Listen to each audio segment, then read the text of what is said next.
know you love them. I love the Gary Oldman one.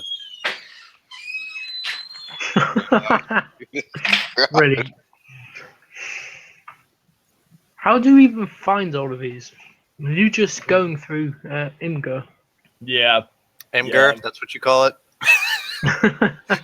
Have you seen that one D&D one where it's like, hello, I'm the sorcerer, Horus, and this is my horse, Horser.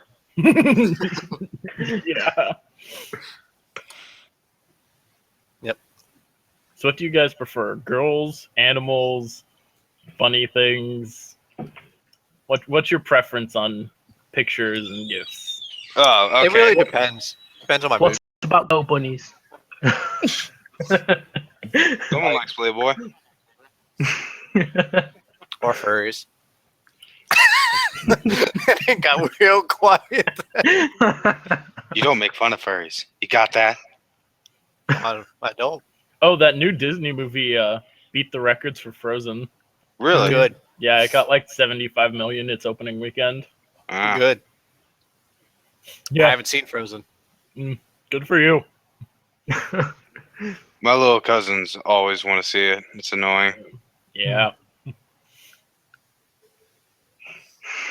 It's a good time. I mean, I guess. I mean, maybe. I don't know. If you want me to be, fine. I mean, I'm currently just shoving food in my face from Pollo Yeah. Tropical. And then- Would.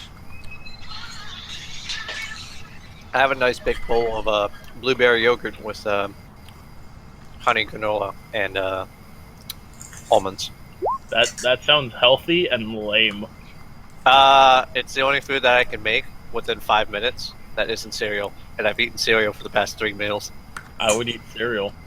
Because granola Hey. and yogurt sounds healthy. That and my lame. 2-pound container of yogurt is going to go bad in like 2 weeks, so I got to eat it up. Seriously, are you just like on there right now, just looking up? That is exactly what I am doing. I mean, it's one of my favorite sites that I just have at always like a click away. You guys may hate me, but I like 9gag. Yeah. I should have pushed you in the fire. Should have pushed you in the fire. I can't help. It's literally just too convenient. I like funny stuff. Sue me. I'm watching Bleach like all the way through again. So, Please no. Liam, I you tried. back? You can't help Yeah, beat the yeah, eloquency human. So Liam's back, Will's back, Will's back. Yeah. Cool. Yo. So, the whole time you guys are fleeing, Yep. The earthquake begins to start in earnest. So there are multiple times where the group of you is like jostled.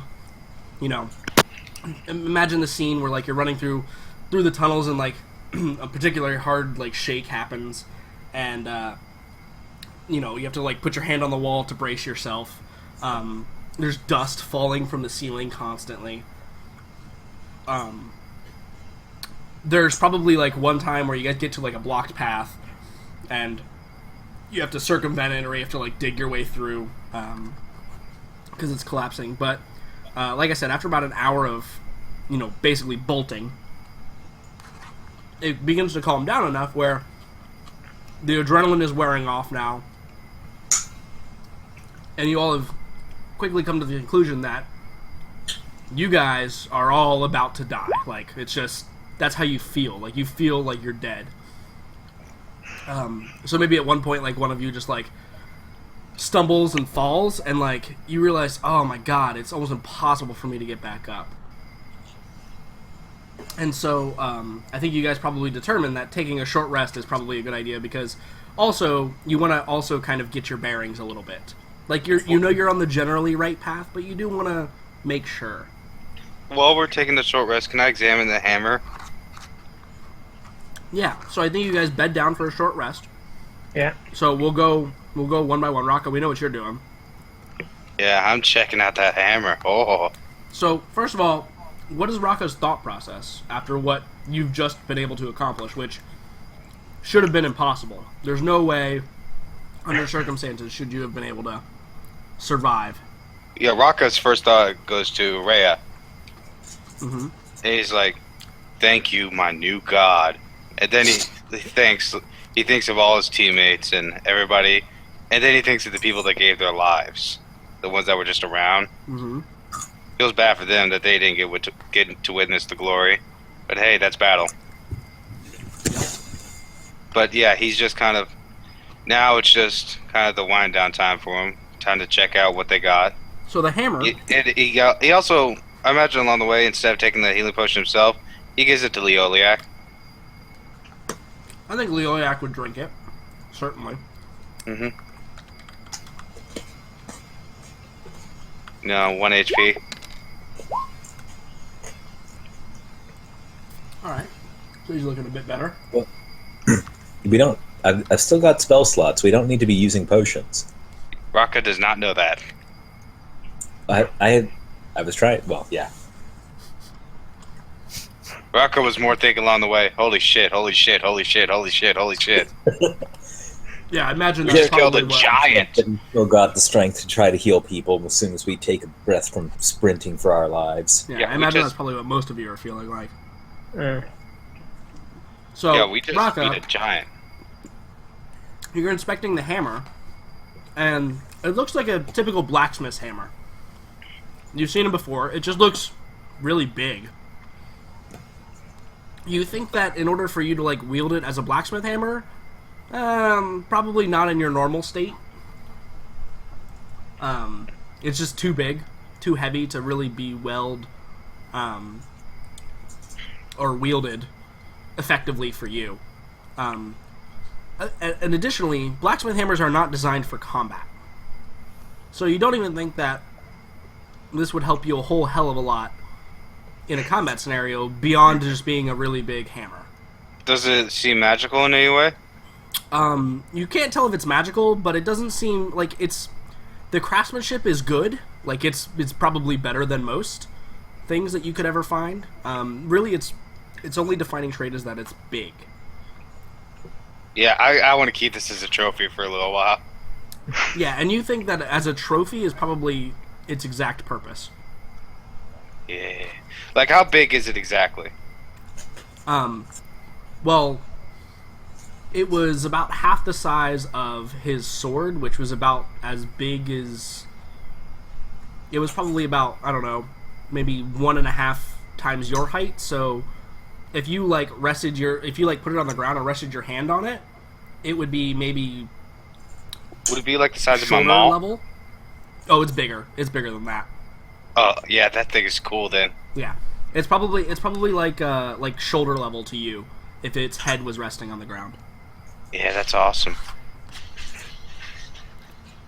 Yeah, Raka's happy. So, in addition, Raka, you speak giant, right? Yeah.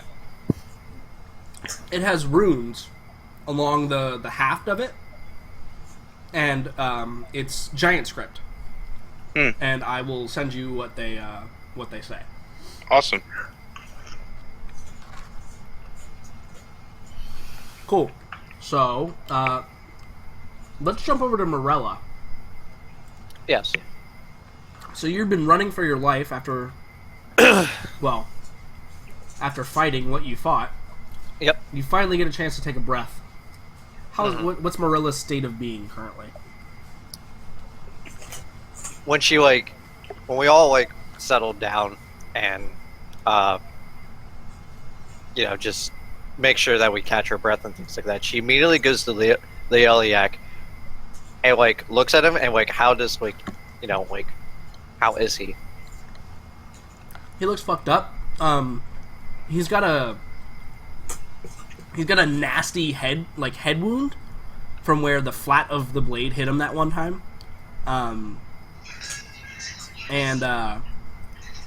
Yeah, that's kind of swelling up and is like a big knot. It does nothing to hinder his beauty, though. He's still the most gorgeous being walking the face of the planet, or at least that's what he would claim. Right. But I think the biggest difference between him right now and him how you normally see him is his attire. Normally he is completely pristine, clean, expensive. And right now he's all bloody. And now it's soaked in blood. It's burnt in different places. Some of it is just torn off, where like he was hit in the side once, and it's just a large gash through all of his clothing. And you can actually see like the skin. It's been healed over though by the healing spells and stuff like that. But yeah, it's just torn asunder. So it's I don't know. It'd be an odd probably look for him. Yep. Maybe a little bit jarring. So like, Morella just looks at him and just says, "Leoliak, are you all right?" He kind of looks up at you, and he does like the once over of you, and he says, "I'm a lot better than you are. Damn." The moment he says that, he gets the hardest slap he's ever faced, probably from a woman. And I'm gonna need you to roll a dexterity check. Yeah, sure. This is Leoyak the snake. He's fast. Yep. So check. Roll yeah, just roll a check, not a save. Yep. Yeah. So he catches your hand, like before it touches his face. He like catches it, and he looks and he says, "I don't think I deserve that." And he just like slowly like gives you back your hand when it's clear you're not going to continue beating on him. So like when like he starts like pulling down my hand, it's like I hug him instead, and you can see like hear her like cry almost, but it's not like a full blown cry. It's like She's silent tears. Yep. Yeah. And she's like, "I'm glad you're all right." So you're doing this, and if any of you else are looking at this scene, you see Leoyak's eyes go kind of wide, and like he does that awkward like pats her on the back, like I'm not sure what I'm supposed to do here. And I think maybe his eyes fall over to you, Jericho, and like he gives like the hey, can you help me out here? Like look, like hey, get this crazy crying person off of me. Kind of like that save me look. He looks more like terrified and awkward in this situation than when he was dying.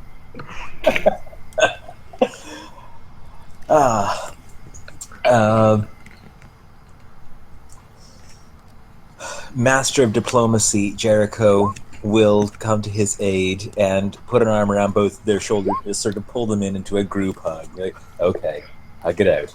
It's all right. We're all alive. We're all going to stay alive. It's fine. So like Rocco seeing this group hug going on is like, "Oh, I'm joining in on this." Yeah. Yeah. So Leoyak is now like frantically looking around with Jericho not assisting him in the way that he wished. He's like looking around and like his eyes fall to Milo. Yeah. So like, out of time for the Rocco hug. But yeah. And I think at this point, with like Raka getting into the mix and all that, I just slowly shake my head and just stay where I am. Okay. So like as like Rocco like joins, immediately Morella like kind of like unhooks from the embrace that she gave the Leoliak, and she's like, "You did deserve that slap. You made me worry." Oh, Heyo. So Leoyak, like it enters his brain, but it doesn't register with Rocco like holding him and Jericho in the air, like trotting around, skipping, maybe whistling and humming "Ring Around the Rosie" or something. Mm-hmm. And Jericho you can hear like a steady stream of like curses just coming out of his mouth. And eventually the embrace ends, and he walks over and he looks at you, Morella, and he says, "Well, everybody's got a time. Wasn't mine today." And he glances over at Marcus and he goes, "Thank you." Marcus looks back at him and says, "You're a good fighter. You should look into Sigmar sometime." And then goes back to talking with or hanging around with Zetch. The smallest of utterance of smiles just quickly passes over his face. Morella, you're probably the only one that notices. And then he goes back to his normal brooding and he's like cleaning his weapon. He's got Parpatola out, and he's just like he's honing the edge with like these long. Oh, actually,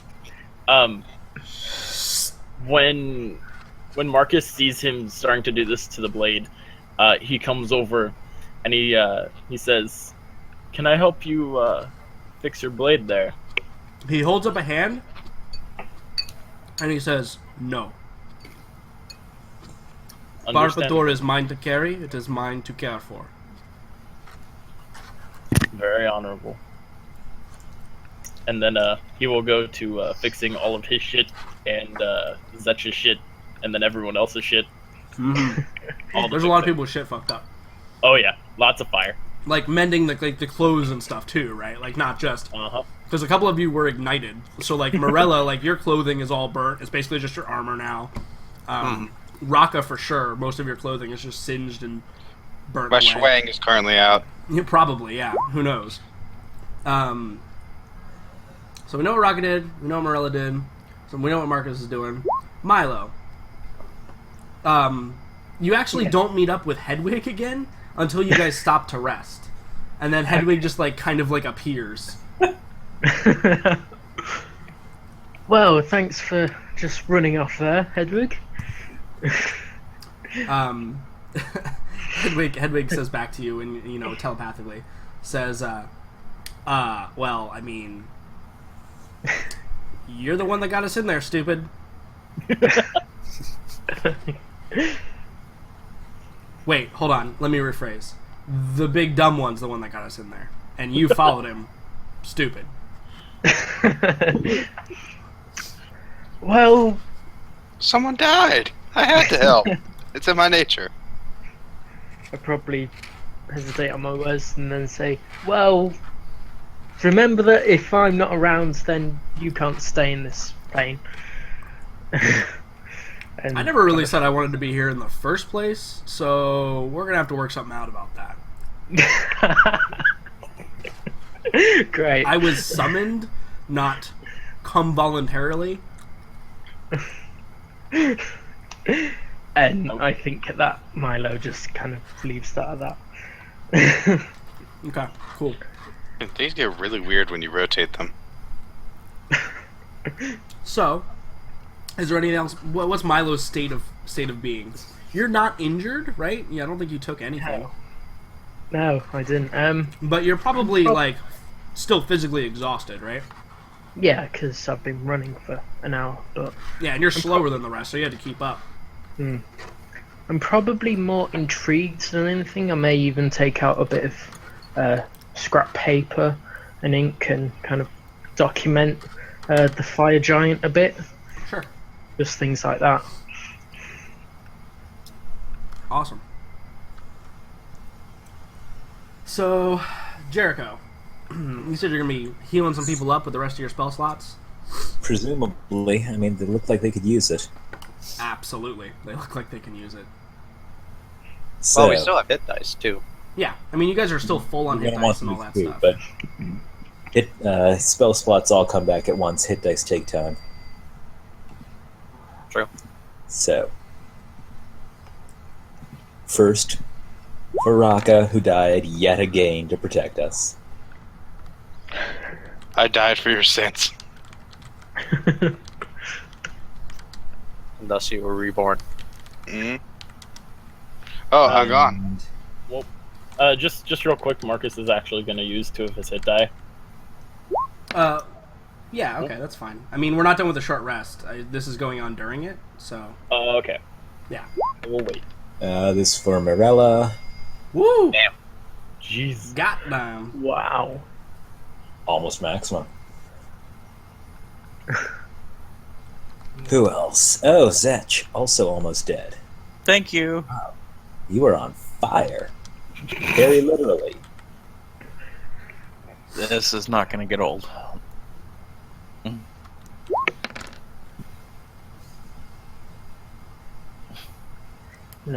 Thank you.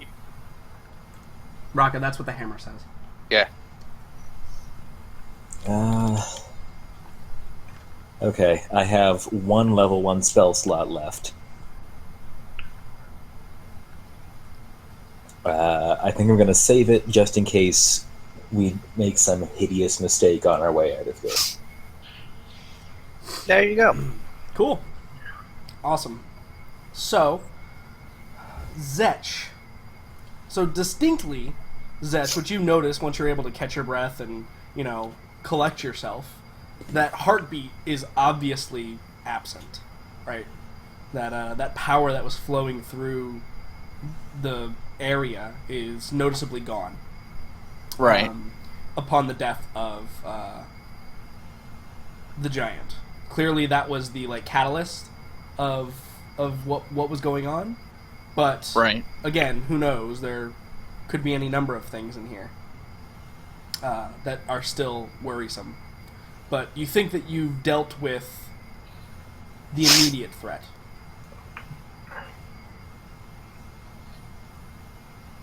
So what do you? Okay. What's your state of mind, and what are you doing during your short rest?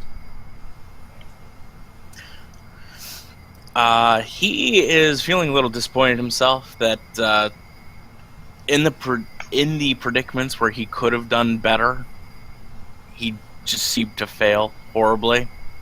And he's thinking back on the stories of the powerful pyromancers of his land. Yeah, like the ones that could control lava. Yeah, like those.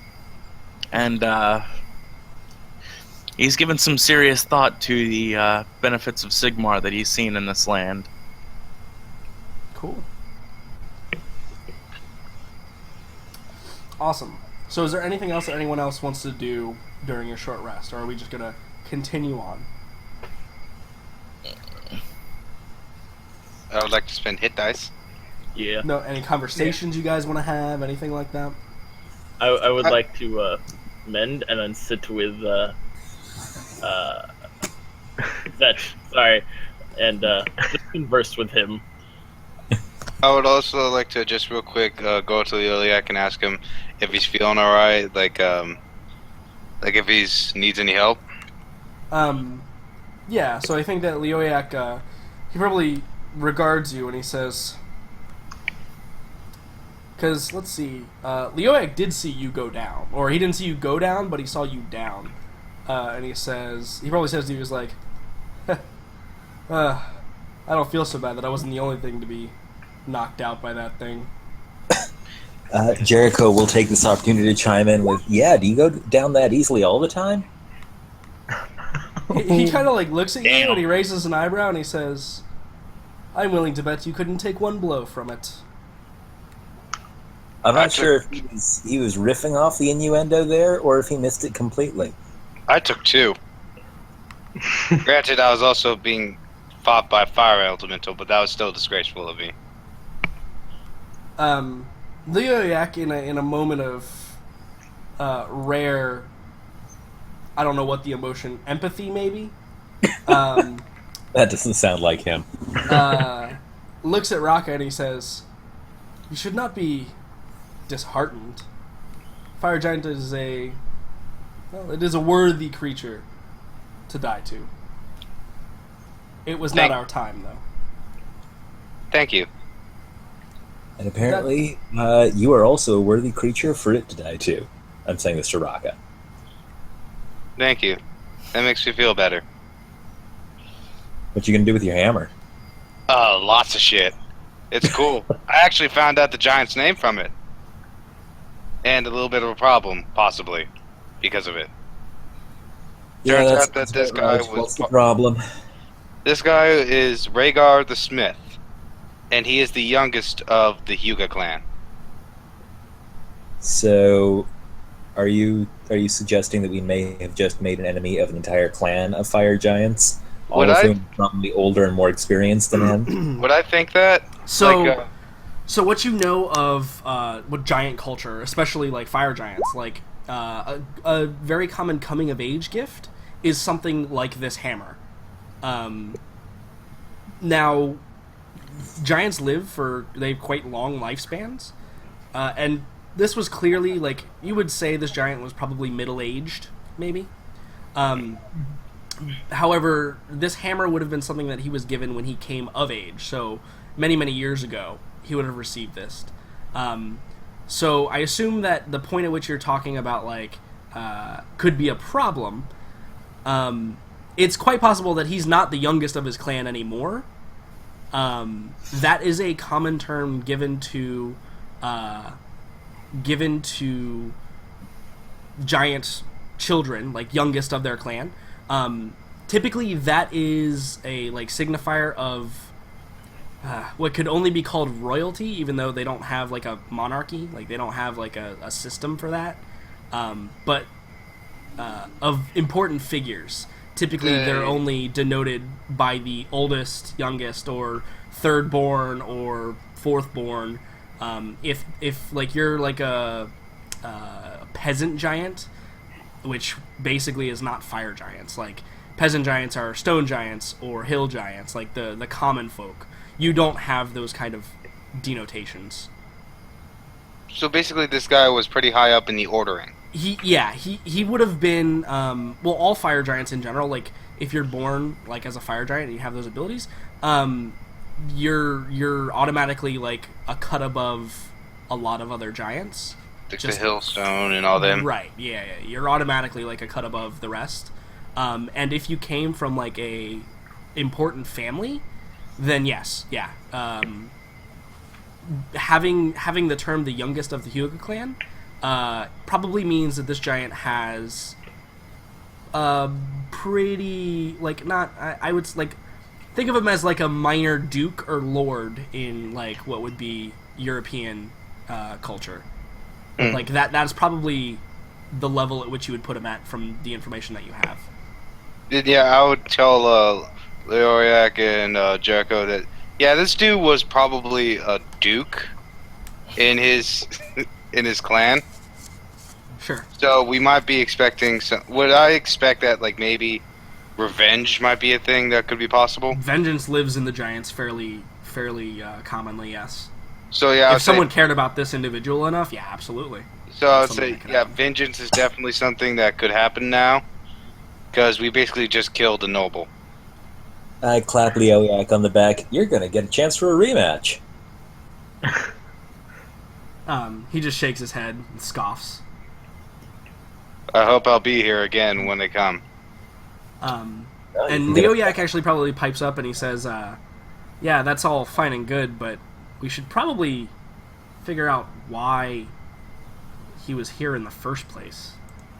Could I have figured that out? Probably more important than who's going to come after him. Could I have kind of figured out what a fire giant's motive might be for something like this? Well, you know, fire giants, like, it's a common tactic for fire giants to assail a kingdom and then enslave it to perform their work, like their menial task for them. So yeah, I just say that. They like slavery. Yeah, no, that's, like, fire giants are very commonly like, hey, you have something I want, I'm going to take it with force. They actually don't typically, like, seek out to, like, kill or cause genocide like some other brands of giants do. They're more very much like, I'm going to, you know, occupy your empire with military might and just reap the benefits of that, as opposed to the other way around. Yeah, I tell them that. And you tell him that, and Leo X shrugs, and he's like, yeah, but why was he here? We haven't seen giants across... I mean, we haven't seen giants across the World's Edge Mountains, and, well... And he kind of looks up like he's thinking, and he goes, like, 300? Maybe 500 years? Something like that. I don't know. History was never my strong suit. Oh, I see the question you're asking now. Yeah, no, this is really, really weird. And he just, like, nods, like, slowly, and he's like, yeah. Yeah, Raka hadn't even considered the fact, why would one be here? Yeah. Like, you know lore of giants, as far as why, if there's a freaking giant here right now, that's a completely other beast. Yeah. Mm-hmm. And Leoyak probably says, like, well, if what you say is true about that, and he kind of, like, head nods towards the hammer, he goes, I doubt it's the last we'll see of their kind. We should probably get back, though. Tell that, well, that one's father, and he kind of like nods to Morello, who I assume is not very far away from Leoyak at any point. Oh, no. Right. So, like, she'll look up and she's like, yeah, we'll have to tell father. And he kind of like, there's a moment where like he looks at you and he kind of like raises an eyebrow, like when you say "we," like implying that you were going to be there for it, and he's just like, and he just kind of shrugs and he's like, it's your funeral, and then yeah, then he just falls silent. Yep. So, Zetch and Marcus, you guys are, off kind of on your own, having a little chitty chat. Is there anything important, or is it just small talk? It's a little bit of small talk. I would say there was something. Oh yeah, I'm just saying to Zetch how the fire giant, when he was sort of invading my mind type of thing, how happy I am that is no longer an issue.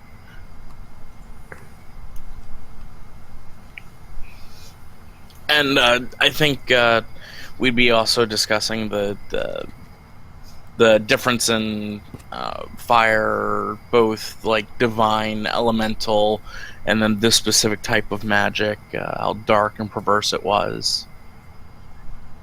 Yeah, it was almost like putting an arcane / religious on it probably isn't the right like tone.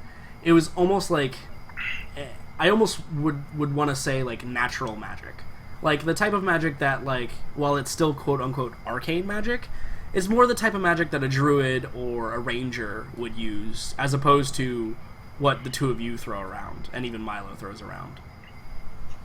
Right. It's much more natural in origin, almost like he was using like the forces that already exist within like the crater of Talabheim to, he was just feeding off of that and molding that, not actually using magic like himself.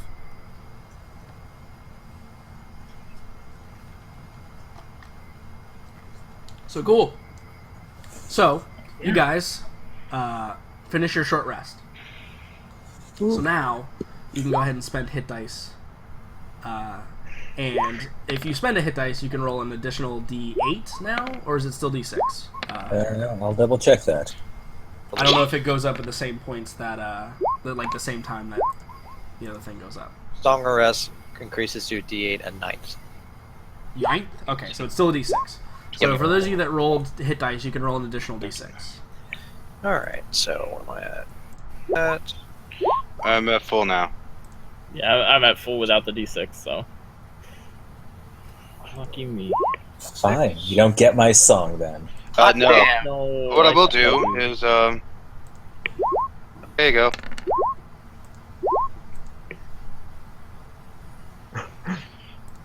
You're welcome. Don't worry, Leoyak's gonna use it. I used it as well without spending an additional die. Let's see, how much did Leoyak Good shit, have? Jericho. Good shit. Welcome.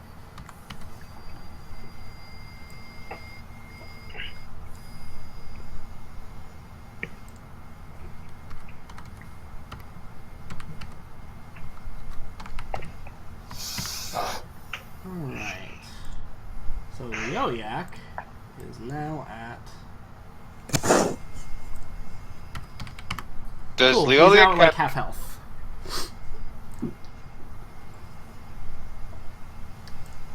Awesome. You get your hit die plus your Constitution modifier, don't you? Correct. Correct. That's And automatically does- calculated in with the hit dice roll off the character sheet. Does Yeah. Okay. Leoliac have to make critical injury? He already did. Ah. Did he get full recovery? He did. Amazing. He did indeed. Cool. I think the only person to ever suffer a negative effect from it was Was Jebido. Yep. Yeah. I think that's true, actually. And that was off his first Yep. roll. Cool. So you guys finish your short rest and you begin to travel again. Arguably at a much slower pace now, because you're not running from falling debris and the adrenaline is worn off. And you guys, like, even after an hour, I mean, you guys are still beat. Like, there is still definitely a lot of pain and suffering going around. So the traveling is slow. It's definitely not at your usual pace that you would travel. But eventually, as you guys reach the point at which you're like, hey, we're almost to the surface. Yes, we're getting there. The rumblings begin to act up again. For those of you that know anything about earthquakes in game, which I'm not sure if any of you would really, maybe Raka, because you're from like the mountainous areas. Mhm. But it's clearly like an aftershock. Not as powerful as the last one, but it's still like you guys were like breathing sighs of relief. You're clapping each other on the back, like it's all good, and then that like blatant reminder that, hey, this was a serious thing that just occurred. The aftershock is just enough to just throw that right back into your head. And so you guys arrive at the surface from whence you entered, right as the sun is actually setting behind the crater walls. And it's an interesting sight when you guys exit out of the side of the crater. And you're not that far from Talabheim where you entered in. You're kind of like the southern portion of the crater. But from the fields that you saw, there is just a giant plume of dust in the air. It fills the entire sky, and just looks like debris dust and just kicked up dust. But it looks like just a cloud, a massive cloud of dust that just is settling, kind of like inside the crater, And yeah, that's what you see when you exit out. You guys can totally make it to the Talabheim tonight and roll in like late night, or you can camp like here and go in the early morning. It's up to you. I think I'd rather all head all the way to Talabheim. Yeah. You have any reason not to? No, not really. Yeah, I'd go to Labheim. Cool. Because the idea of not sleeping in a field sounds amazing. Right. Mhm. Cool. Awesome. So you guys continue on your travels. I'm going to move everybody off of the screen. So you continue your travels to Talabheim. Pull up that map real quick. Cool. Awesome.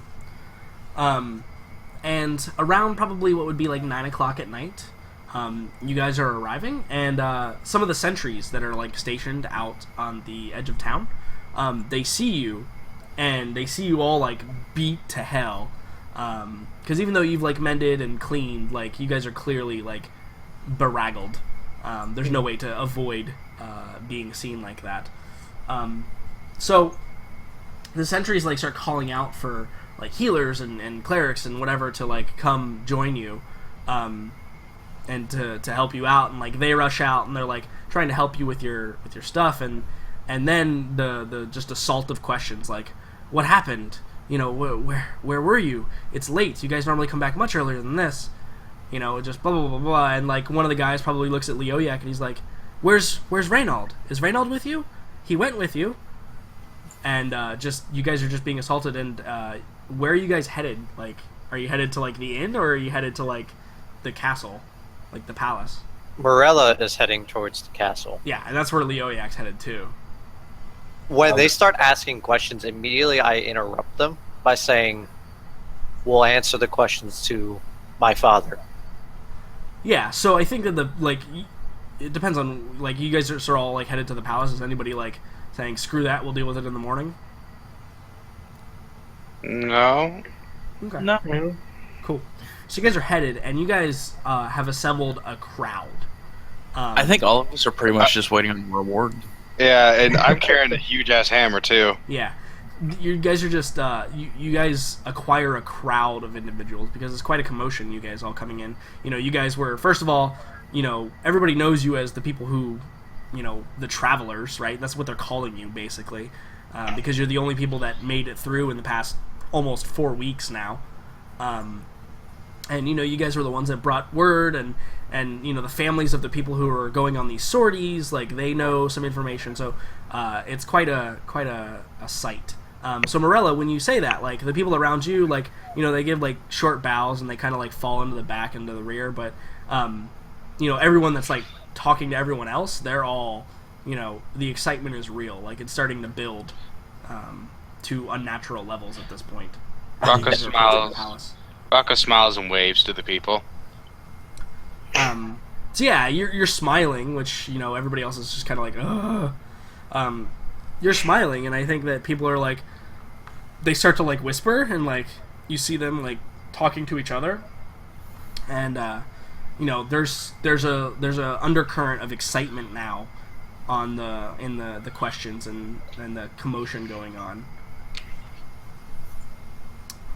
So after about 30 minutes of like wading through the crowd, and Leo Yak is up towards the front, and he's literally just pushing people out of the way. Like he's not even caring. They're just like their head's in the way. They just like their head gets pushed to the side, and they kind of stumble. And he has no care for anyone in front of him, basically. And he's kind of clearing a path for you guys. Morella is following suit of Leoliac, but she isn't pushing the people out of the way. Like, he's letting him do the work for her. And the people that see you get out of your way immediately anyway. Like, they stumble backwards and push the other people so that they can get out of your way as you're walking through town. So you finally make it to the gates of the palace, and you see that there's a group of what are they called? They're the hold on. The Red Knights. Yeah, Charles the Chosen? Knights of the Red Shield are grouped at the gates, and they see you, and they start to help you. Like, they start to create a path between you. Like, they're going to meet you in the middle, and they're like pushing peasants out of the way and moving people, and eventually they intersect with you, and they say, word was sent that you entered. And they kind of like, they're looking at Leoiac, but they're all like side-eyeing Morella at the same time. And the rest of you, obviously, because you're all pretty well known by these guys now. But they're addressing Leoiac, and he says, yes, we should probably see him. We should probably see the Count. I think we'll have some information for him he may find useful. And so the Knights of the Red Shield, they kind of just nod respectfully at Leoiac, and they escort you guys into the palace. And so you're brought to that same like chamber that has like the long like great hall with the dais in the middle, and then the doors in the back that lead to the war room that you guys know about. And the Knights of the Red Shield, they lead you in there, and then they say, "Wait here. The Count is on his way down."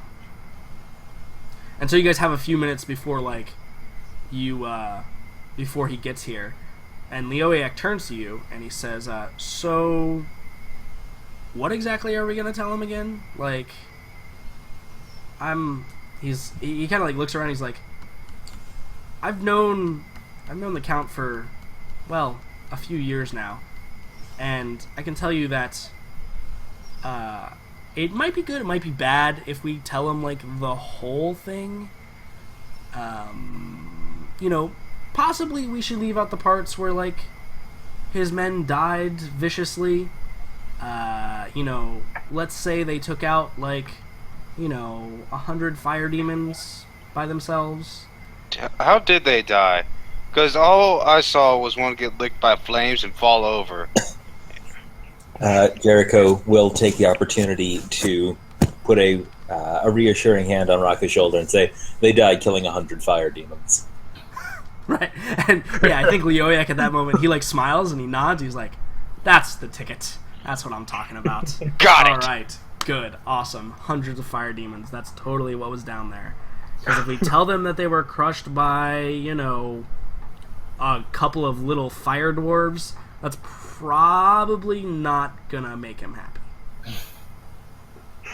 Yeah, that's not good.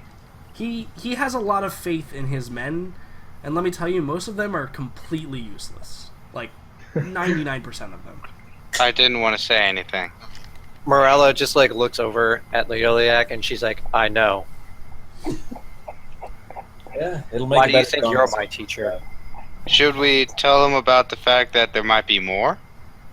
I think that at that point, like Leoyak like raises his finger and he opens his mouth, and then the doors open up and the Count strides in, and like there's that moment of like where his fingers like in it, like he's got like one finger held up and it just like falls slowly, and his mouth closes, and he just shrugs at Raka, and then the Count enters.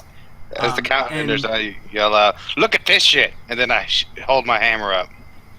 So yeah, I think before any of that, he doesn't pay attention to you at all. He looks like he was roused from sleep. His hair is kind of like all frizzy on one side and then like straight and flat on the other side where he was laying on the pillow. His beard is not trimmed; it's like all kind of scraggly, and he's in like a nightgown that's like it's like royal nightgown basically. It's like a deep like purplish color. And he comes running over, and he's basically just like, Rock, I think you're like standing, like holding the hammer, like smiling, and he just like puts his hand on you and just like moves you to the side so that he can get to Morella, and he walks up to Morella, and Morella, you're still like bedecked in all of your adventuring gear and like Yep. all that stuff, and he grabs like your forearm, and he goes, "You're coming with me," and he just starts to like drag you off. So immediately as he does this, like Morella is going to just like stand firm and just like let him like try to pull me away. Yeah, you're stronger than he is. Like you could easily just like yank your arm out and stand there. Yeah, so I do that. And I'm like, if you have something to say to me in private, you can say to the others. So yeah, he turns and like his face is growing red. I don't know if any of you have ever seen like someone grow like have like a cornucopia of emotions ranging from anger to worry to like betrayal, like all like flush into their face at the same time. That's essentially what you see rushing through the Count's face, and he stares at Marilla and he goes, "You should have never been down there. Why?" And then he as if realizing for the first time that there's other people there, he looks at the rest of you and he says, "Why would you let her go? I'm going to blame all of you." Do not blame them, Father. I was the one who willingly went with these people. I am not your little girl anymore. I am grown. And he looks and he says, "Well, of course you're grown. That doesn't mean you should be off traversing those blasted tunnels. That's not your purpose." She like goes to say something and then she holds her like tongue for a split moment and she's like, "And so you think you know what I should be doing?" Well, yes. Your purpose is to fulfill your duty and And what become the duty is Empress. And how will I become Empress, Father? By simple votes? Yes, of course. You are strong and worthy of the throne. Magnus is reason? not I have- long for this world. They will I need a have not successor. shown any reason for this strength. I must prove myself that I am worthy of being the Empress. People will believe you. We will tell them. Tell them what? Full-hearted lies? You can prove your skill with the blade well enough in tournaments and the like. Tournaments that you probably rigged, so I would lose. Well, win, rather. He looks like aghast at that, like probably a little bit fakely, like it's probably something he would do, but to be like outright accused of it, he looks pretty angry about that. And he goes, "I would never. I would let you win or lose on your own merit. As Can is you the say way. that? But I know that you would win. Do you? Why, yes. Unless..." And then, like, he looks at Leoyak, and, like, he kind of pales a little bit. And if any of you notice that, like, you look at Leoyak, and Leoyak has, like... You haven't seen this look since he was probably down in the... Like, when you guys first encountered him, face squaring off against the fire giant.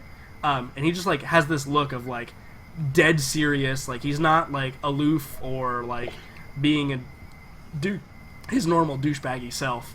He is like pure like focus, concentration. And you see the Count actually pales noticeably, and he kind of like gulps. He's like, well, I guess. No, yes, of course, you would win on your own merit. It's why I don't understand. Why were you down there? Why? And then now he's starting to like realize like the gravity of the situation and what's actually occurring. Because it seems like the word that he got was, hey, your daughter just came out of the tunnels with a group of people. Looks like she's been fighting. You should probably go check into that. Nothing about, like, you guys... Because you guys didn't really say anything about, like, hey, we killed a fire giant. Yay.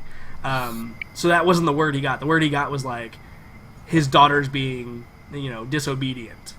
Yep. So then he looks at the rest of you, and the six of you, and I say six of you, ignoring Morella, are probably the strongest like individuals he's ever met in his life, with the exception of maybe one or two.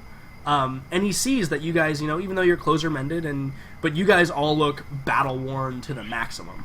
And then he starts to like he's evaluating, he's looking at you guys, and he turns to Leoyak because that's the one he knows the best, and he goes, "What? Wait, did you? Something happened? Did it not?"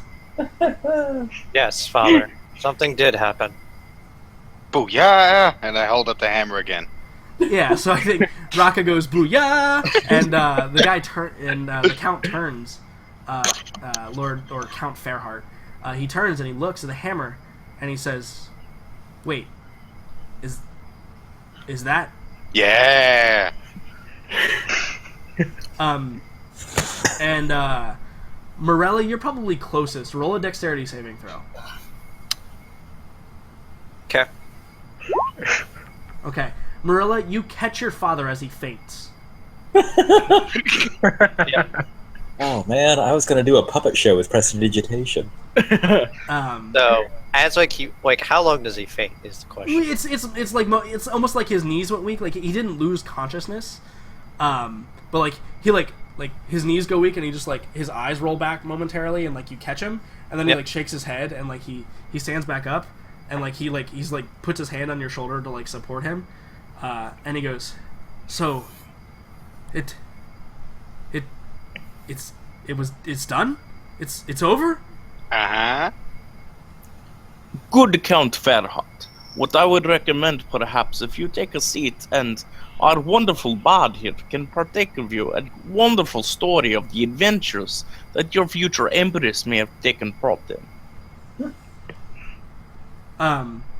So yeah, I think that you can tell he's not going to walk under his own power right now, because you have to imagine in a world where nothing like this ever happens, for this all to occur within the course of a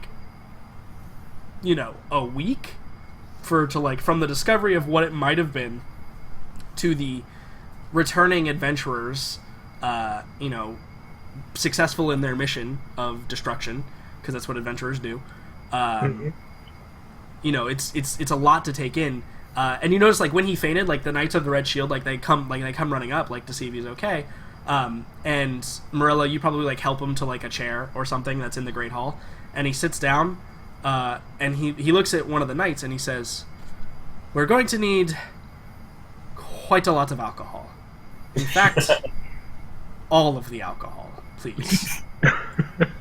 I want water. It's gonna be a good night. And then he's also, send for the council. We need to have a meeting now, now. And then I yell, I want water. So you see the Knight of the Red. He's walking off, and the Count actually yells at him. He's like, "Go!"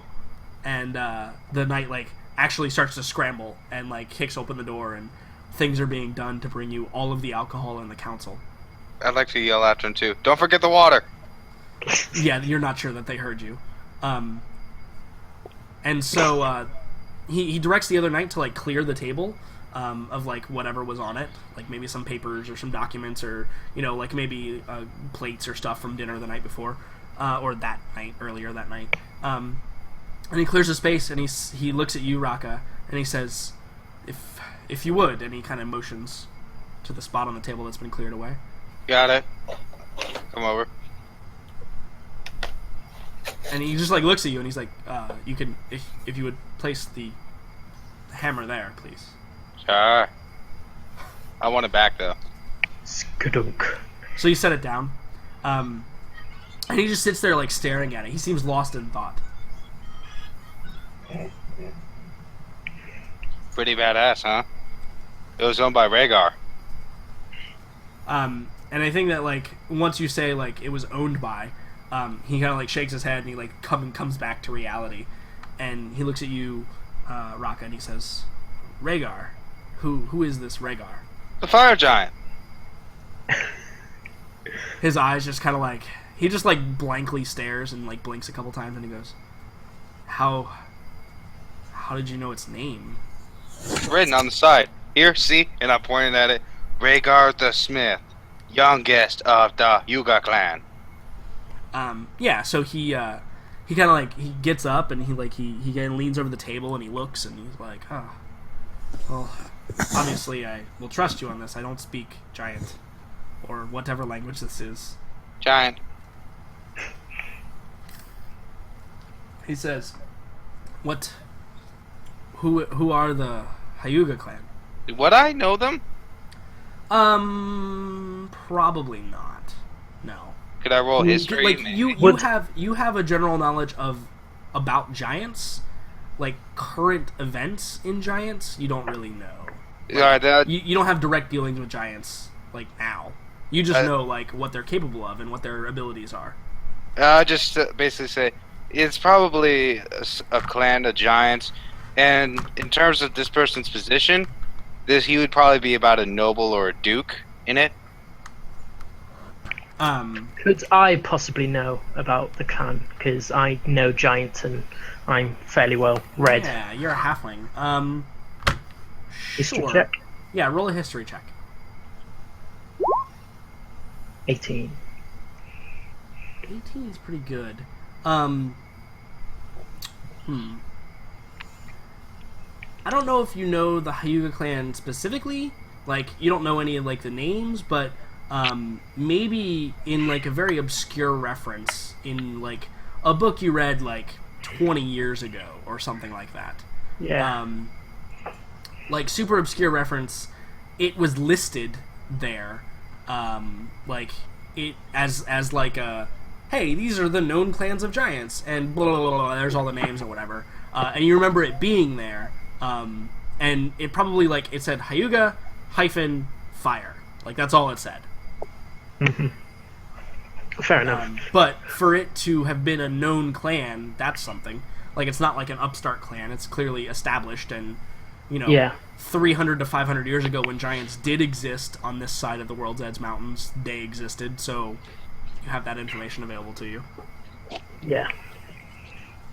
I'd probably just say, yeah, they a fairly established clan in giant terms. Yeah, so I think Lord Fairheart, or Count Fairheart, turns to you and he says, Milo to you, and he says, "Well, do you know numbers? How many? How would we contact them? We must let the next of kin know, right? If No. he is a noble, then No, he looks and he he says, was never here. So yeah, he looks at Rocket and he says, he holds up a hand and he's starting to like regain like his demeanor, and he says, "Listen, we have rules. When nobles are killed, we let their next of kin know, whether it be for ill purposes or for good." Yeah, well, here's the thing. If you let them know that you paid us to go kill them, they will wipe out this city. My lords, just They As don't you need to know. as you know, this is now a political situation with such an established clan. I believe you will best know how to deal with such political matters within your own country. In that case, all I'll leave it at is this. If you tell them, it's almost certain your city will fall. Because they won't stop. And he looks at you, Raka, and he kind of like, a little bit offended, and he says, "Well, if they do come, we'll have the full might of the Empire at our backs." Will he, Father? And I just kind of look at him. He kind of like he looks at you and he says, "Well, I'm certain that the Emperor, whoever it may be at the time, would not want his lands to fall to giants. I'm sure that would probably take priority over anything else going on." And then I would probably also say, this guy wasn't coming just to be here. He was coming to enslave your city. Yes, as you said, that's what giants do. Then why would you feel the need to tell the giants? He looks at you, Raka, and he stands up and he says, "It is a matter of honor." So at this point, Marcus actually steps in, being sort of a priest of Sigmar and being in the Empire for so long, like in the capital. He sort of steps in front and says, "You do realize how close to the mountains we are here, right? Do you really think the Empire's army can get here before the giants do?" And he just stares at this man. So yeah, now he's kind of on the defensive, and just to gauge the situation, this is probably like he's the second most powerful dude in the Empire. Like he's on the same level as a couple of as the other Elector counts, but no one really wields more power than him or influence than him in the Empire. So he kind of like he looks at you guys like telling him what to do, and he kind of like stands up to his full height. And Marilla, it's not like when he's scolding you. You can see, like, the part of him that has gotten him to where he is today as an Elector count, which, by the way, is almost impossible to do. Because there's only, like, 7 of them, and people die a lot. He looks at you, like, almost as if, like, how dare you speak to me that way? And he says, "Well, I see where your thoughts lie." And kind of like at that like tense moment of like, where maybe or maybe not, I don't know if you guys pick up on this, but like, you offended him, and not in like the, hey, I'll just write it off as you guys don't know any better. Like, hey, especially a priest of Sigmar, like, hey, you guys probably shouldn't talk to that guy that way, regardless of the situation. But I think at that moment, the doors burst open and like the council start to spread in, and his attention is like distracted from you guys, and he's now dealing with the rest of them, and the incident kind of like goes past.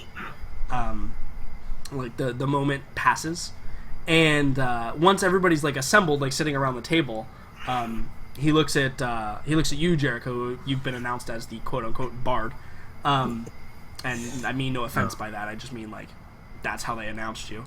Yep. And he says, "Well, tell your tale, so that we all may hear it." Everything that happened down there. He's like, "Well, yes, we weren't there ourselves. We would like to know." And like you see like a couple of like the council members, like they have like ink and quill and parchment, and they're like it's like dipped, and they're like staring at you ready to write as soon as you start talking.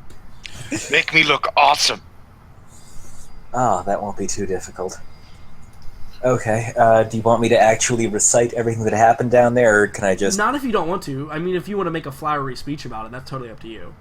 If not, you can just... I don't have anything prepped on hand, so rather than force you to listen to me improvising some tiny ballad... Don't forget the So then the question would be, are you embellishing, are you telling a story, or are you recounting events? Well, I mean, he is a bard. There's going to be Right. a certain amount of embellishment. For Sure. the most part, that's not going to get out of line with what actually happened. He does specify there were rather a lot of fire demons that, Yeah. unfortunately, the soldiers were not a match for. Right. Right.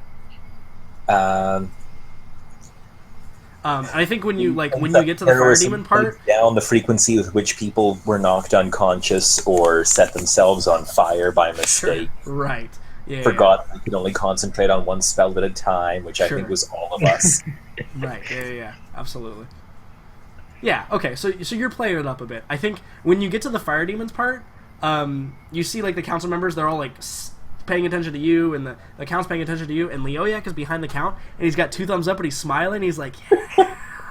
He's like, yeah, that's what you tell him. As you get to that part, with that description of what you're doing, I think that it's going to be a performance check. Sounds about right. I was gonna go with depending on how you were doing it, a different check, but I think performance is what we're doing here. Can he have advantage if I'm using control flames? And, I hope so. can he have advantage Can I if help? using control flames to actually do like a puppet show of the fight? Yeah, no, I think that you would have advantage on this because first of all, none of them have ever heard a tale like this at all. I think no one even really needs to help you. You would have advantage.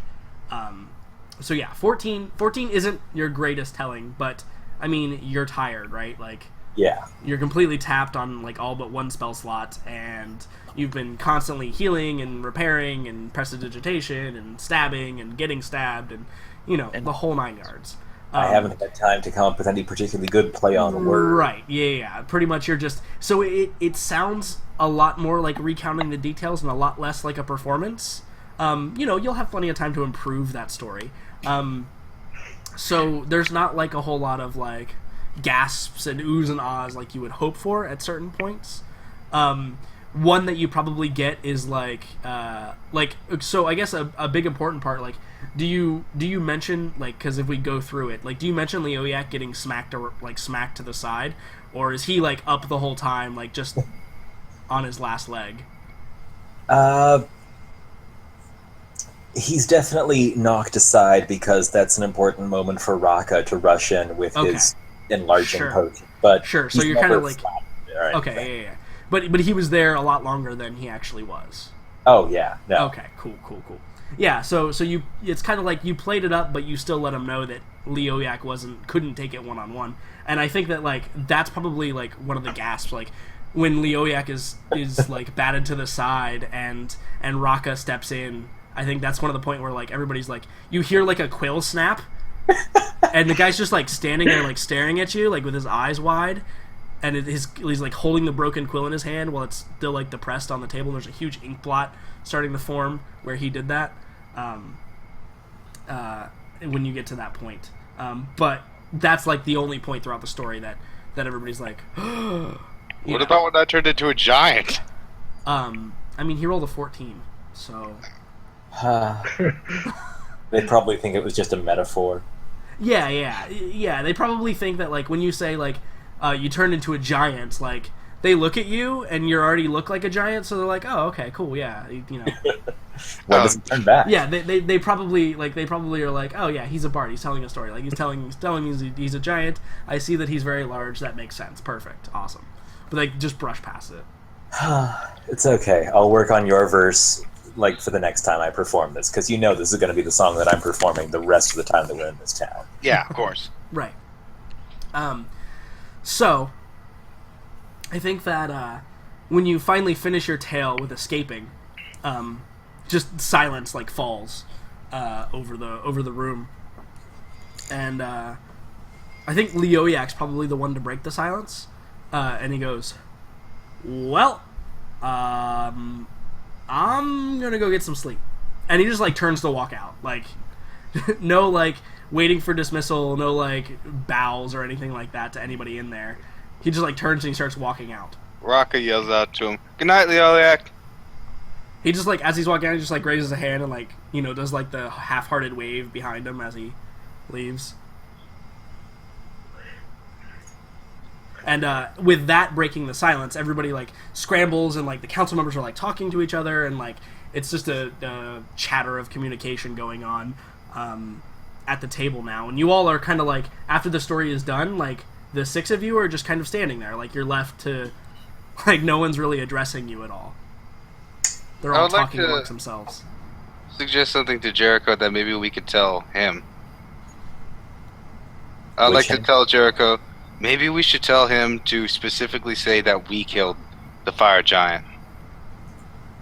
So that way maybe the fire giants won't be too mad at the city and instead come after us.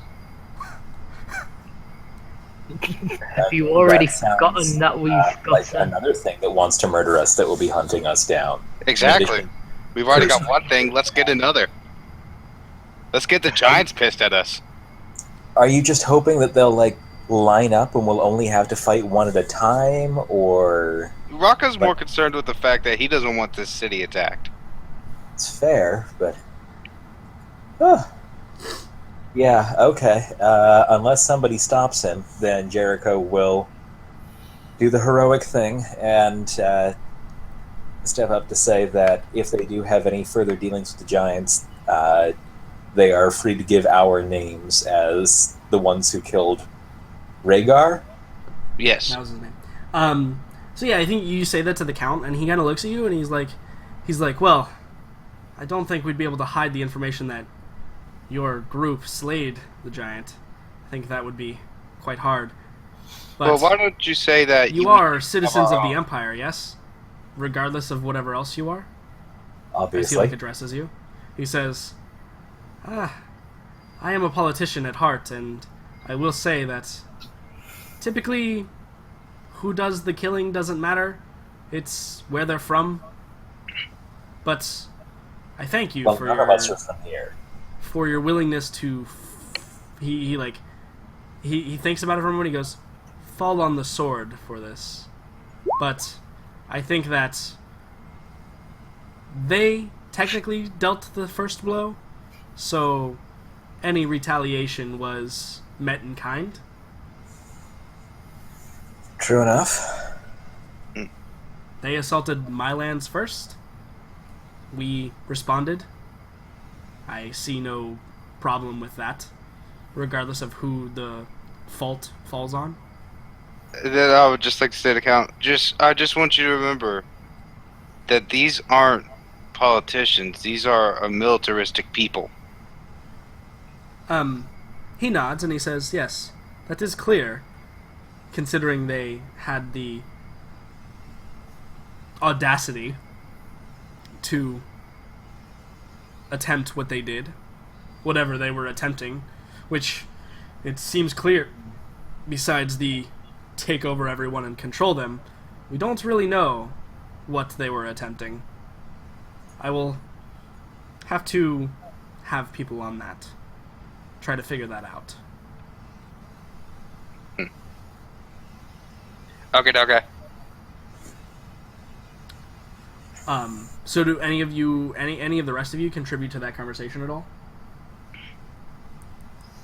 Nope. Morella goes to her father, and she's like, when all this is done, Father, you may have a word with me in my room then. And she like leaves the room completely. Okay. Yeah, I think when you walk up to him, he's been so, embroiled with what the other stuff has been going on. He looks at you and he goes to follow you, and then one of the council members gets his attention again, and so he sits back down, but he looks at you as you're walking off. The rest of you would notice this. He looks at you as you're walking off, and he's kind of just half-heartedly talking to the council members, and until Morella actually finally leaves the room.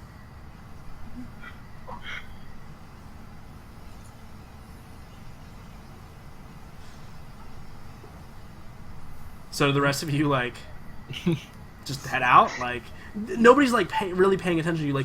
Very, very sparsely. Maybe one of the council members were they'll ask one of you, hey, can you describe that dwarf thing again? And like, you know, you guys describe it, and he just like draws it. And he's like, oh, okay, cool, and then he like goes back to whatever he's doing.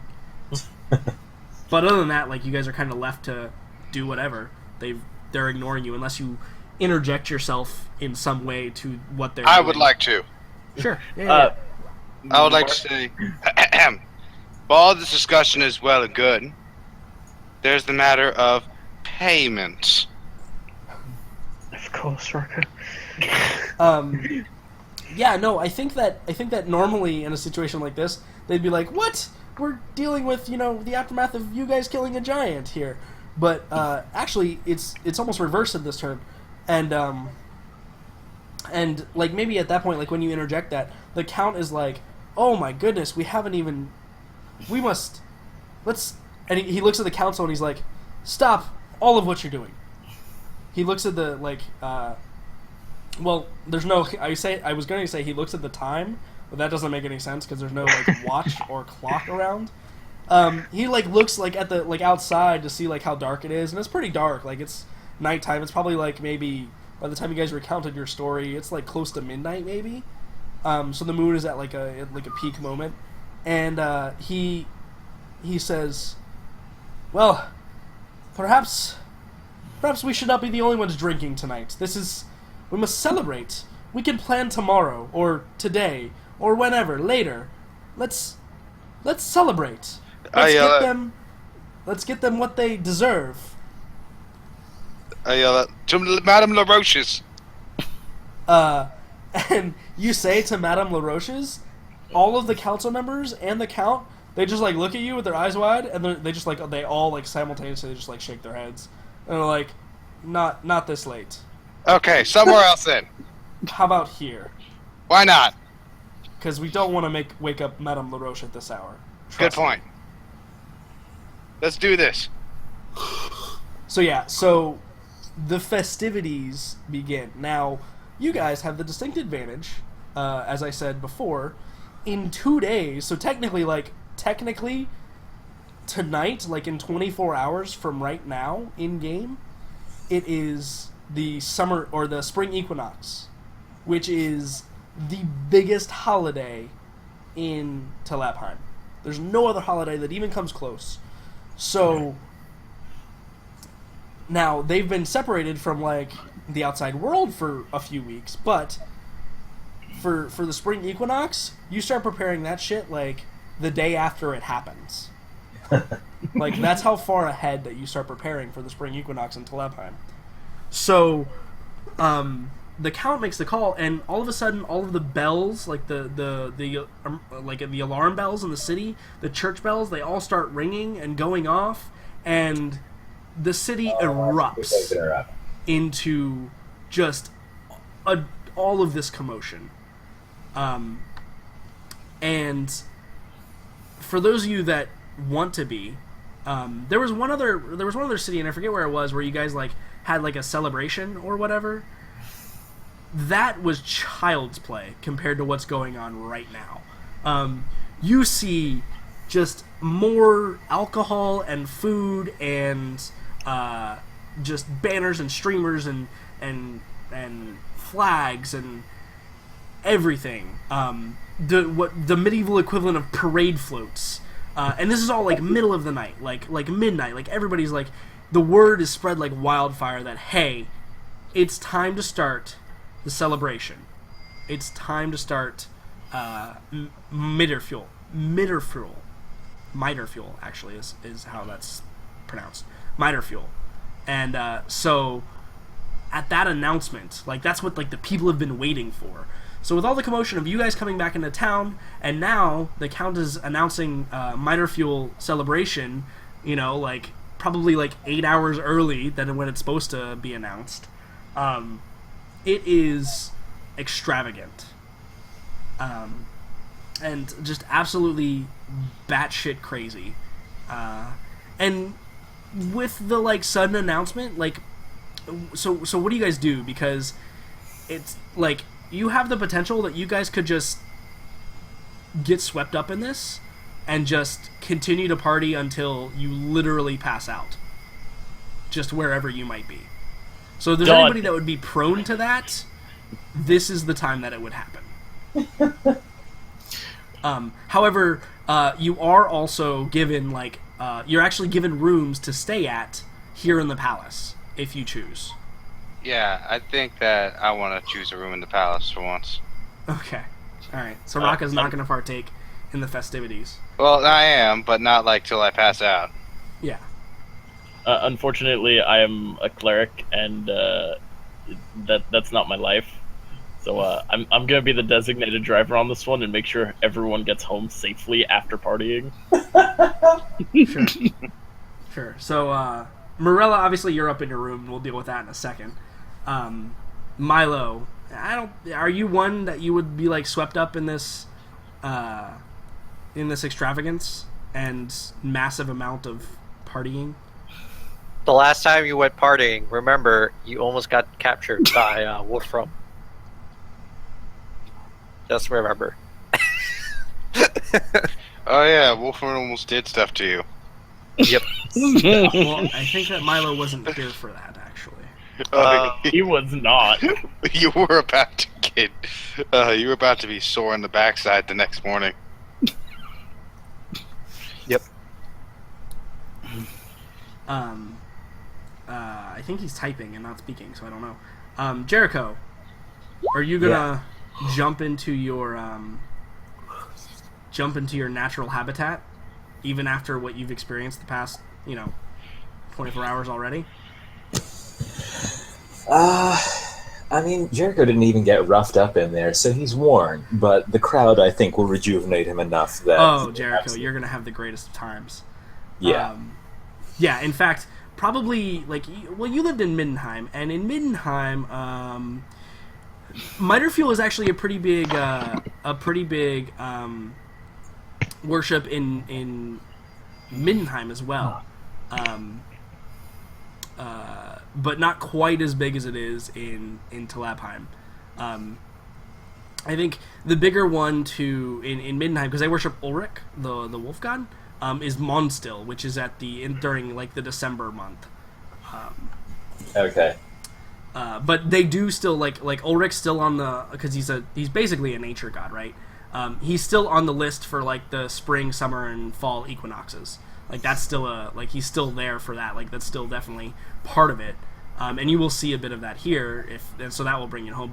But nowhere close to those three for Talabheim. Talabheim is a party town.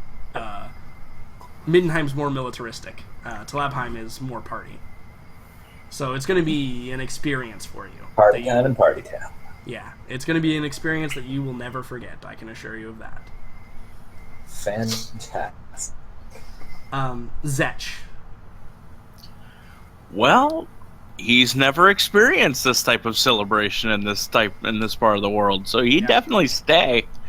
In fact, I would say he would stay to such degree that he'd be using control flame constantly to assist Jericho in the telling of his story. Constantly creating landscapes and little fire demons fighting, to where, if there are any aspiring squires, for example, oh my gosh, is that even a demon made of fire there in the corner? Perhaps you should go slay it, kind of thing. Oh look, and that teenager killed the fire demon, and it disperses in a puff of smoke. Absolutely. And I think that you're probably not the only one doing that. You're not doing you're doing that story because nobody else really knows it yet. But everybody else is there's just fireworks and all kinds of festivities going on. So Raka, Morella, and Milo. Milo? I guess are you back now? I am, yes. Okay. Sorry. Are you going to partake in the partying until dawn / until the next night / until you pass out? Probably not. I'll probably stay for a few drinks to keep face, but okay, cool, awesome. I'm mentally tired at this point, having exhausted all of my spells. Indeed. So as I see it here, Milo and Raka, you guys are going to turn in now and or early. Morella is obviously up in a room, and we'll deal with that in a second. Marcus, being the designated driver is going to be nigh impossible with these two people. With Jericho, Jericho, you've kissed probably maybe like 30 people in the past 30 minutes. That's about right, yeah. Yeah, no, it's an absolute craziness. Zetch is like juggling fire now, and there's people like watching, and he's doing the control flame thing. He's like summoning like fire demons with his control flames, and then there's like squires with like wooden sticks, and they're like beating them out. And as you're like telling your tale, you've got men and women just all over you everywhere, Jericho. Just like each arm is just always occupied with one or the other or both, and it's constantly rotating. Like they'll get pulled off, and somebody else will jump on your arm.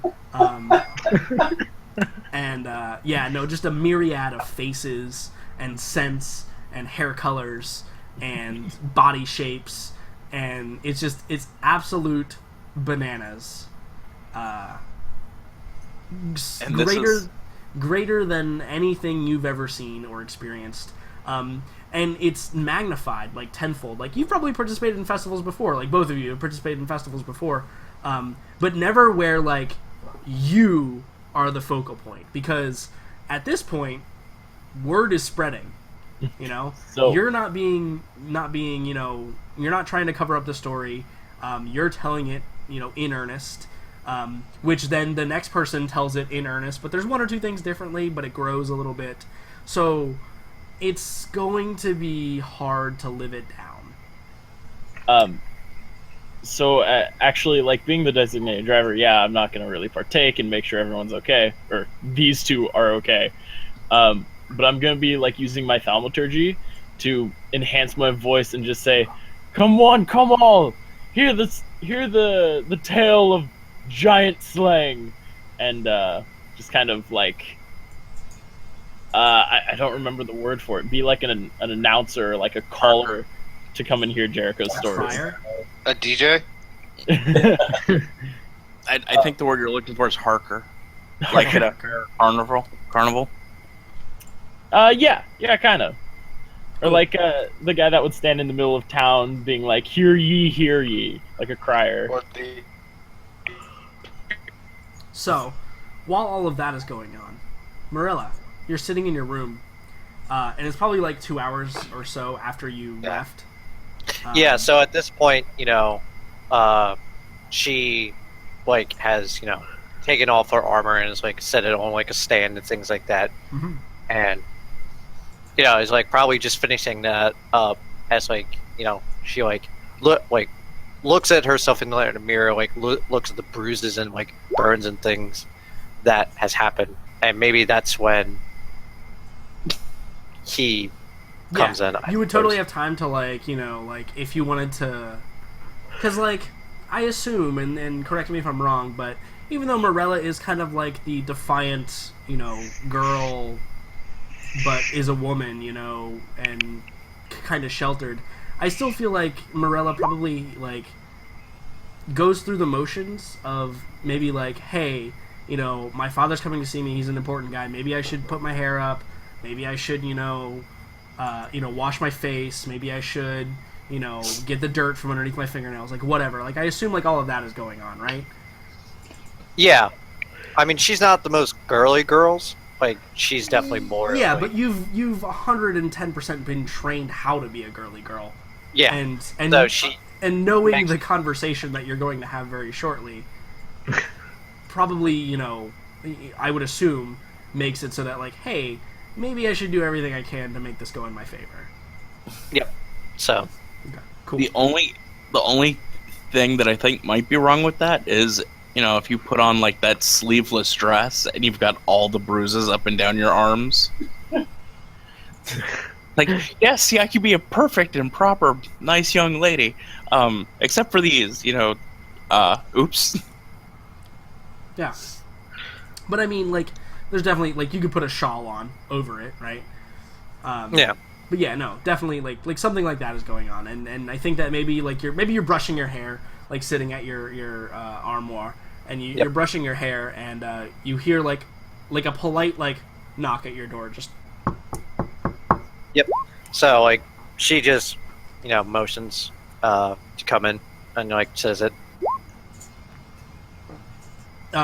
So the door opens, and your father enters, and he sees you, and he's got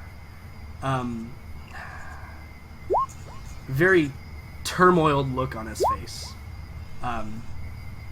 Almost like he wants to be angry, but also he's just really relieved. But also he's a little bit embarrassed. Just constant waves of different emotions kind of like washing over him. And he approaches you and he says, actually, he comes up, and do you like stand as he approaches you? Yeah. Okay, you stand as he approaches you, and he kind of like, he at arm's length, he kind of like takes both of your arms in his hands. And I assume you don't wince or anything, because you're a strong girl. Yep. And he looks at you, and you can see in his eyes, like, just the tears are welling up in his eyes as he's staring at you. And then he just takes you into, like, this embrace. And he's got, like, his hand is, like, pulling your head into his chest, and his arms are wrapped around you. And you feel his body is just, like, it's shaking, but not, like, crying, but just, like, shaking and, like, just, like, unable to control his not bodily functions, but, unable to control his emotions and all the emotions that are happening within him. And he's just shaking and doing like the silent tear thing that you were doing previously, yep. Right? And that's what he's doing, and he's just holding you. He hasn't said anything, not a single thing. Yep. So, obviously I embrace him back, and after the embrace, there's no words said at that point, and then yeah. We let go of each other, and then I just look at him and I'm like, so. I kind of leave it off at there to like have him. Yeah, and he looks, and his gaze like kind of like falls to the ground, and he says like very like softly, but then like he like clears his throat and he pronounces it in a louder pitch. Yep. He says, when I heard that you had gone down, I thought for sure they were telling me that you were dead. Why? What possessed you to do such a thing? Morello, like, walks, like, takes a few steps away from him, and he, like, kind of, like, stares out the window, and then, like, looks back at him, and just sighs, and just says, because it's what I wanted to do. He just, like nods very slowly, and he says, yes, I know, but I don't know how to proceed from here. What? And he like, you can tell he knows what he wants to say, but it's really hard for him to actually use the words. Yep. Like, get the words out. And he's like, finally, after like some spluttering, he says, what is it you wish to do now? She looks out the window again, and staring out of the window, she's like, I do want to become Empress, but not the way you want me to become it. And she like turns to like face him.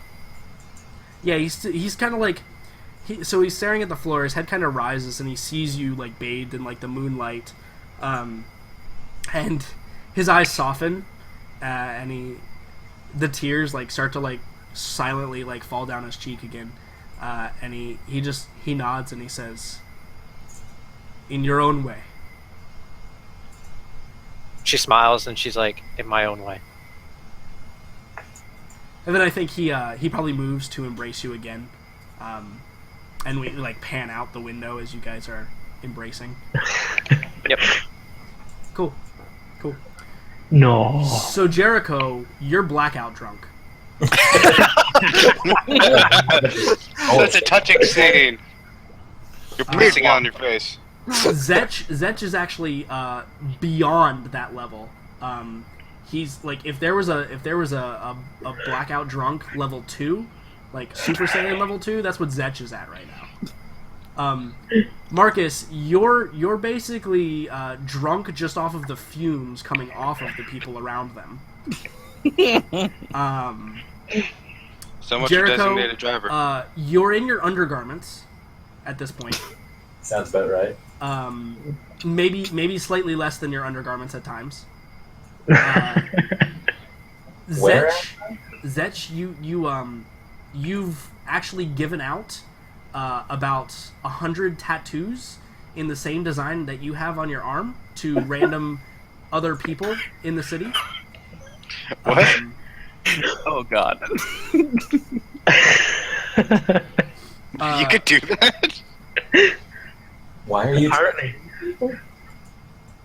Marcus, you're like it's hard to describe. Did you see the movie Sisters? Recently? Like it recently came out, the movie Sisters? Cakey does. Probably not. Okay, well it's the one with Tina Oh, Fey. no, I haven't. Oh, you haven't? Okay. Oh. So it's basically they have like a quote unquote house mom, and Tina Fey was always the crazy one, and Amy Poehler was the house mom. They basically just took care of everybody during the house parties, right? That's you, but you have no control over anything going on currently. So Perfect. like you'll run over. Jericho will be like dancing with someone, and he'll be like trying to lift them in the air, and then they'll both fall over, and you'll like have to catch the people that are falling over, and like you stand them back up, and by the time like you position like the other just random people up, Jericho's like frolicked off somewhere else, and so then you're like chasing him down, and then you see like fire like flying up from in the middle of a giant crowd, and you're like and you run over to Zetch. Zetch is actually breakdancing and shooting fire out of his hands and his feet as he's doing it, narrowly missing people constantly. And so then you're like, you channel some of your magic to deflect a couple bolts or whatever like that are flying at people's faces and stuff. And then you just like after Zetch just like calms down a little bit, you see in the distance there's just like waves of sparkles coming out, and you're like and you run over, and Jericho is just like he's marrying people in the streets like with sparkles and all of this absolute craziness going on. You mean officiating or getting married? Who knows? Who honestly knows? Maybe you have all of the official power you need right now. Who knows? Nobody knows. Nobody cares. You wake up with 15 marriage bands on your hand. Yeah, no, monogamy is not something that these people take very seriously. So that's essentially the scene outside into the early morning. So probably around like 8 o'clock or so. Raka, it's very like picturesque. You wake up and the sun is shining and the birds are singing, and you wake up in probably nothing, right? Because you sleep naked. Yeah. And you just like open up the window to the keep, and you're just like you're stretching. You're like Yeah. And you put your hands on your hips, and you just like look out. My dick is on the windowsill. Yeah, absolutely. You put your hands on your hips and you look out, and you just see like there's small fires in the city in different places. It's just like completely trashed already.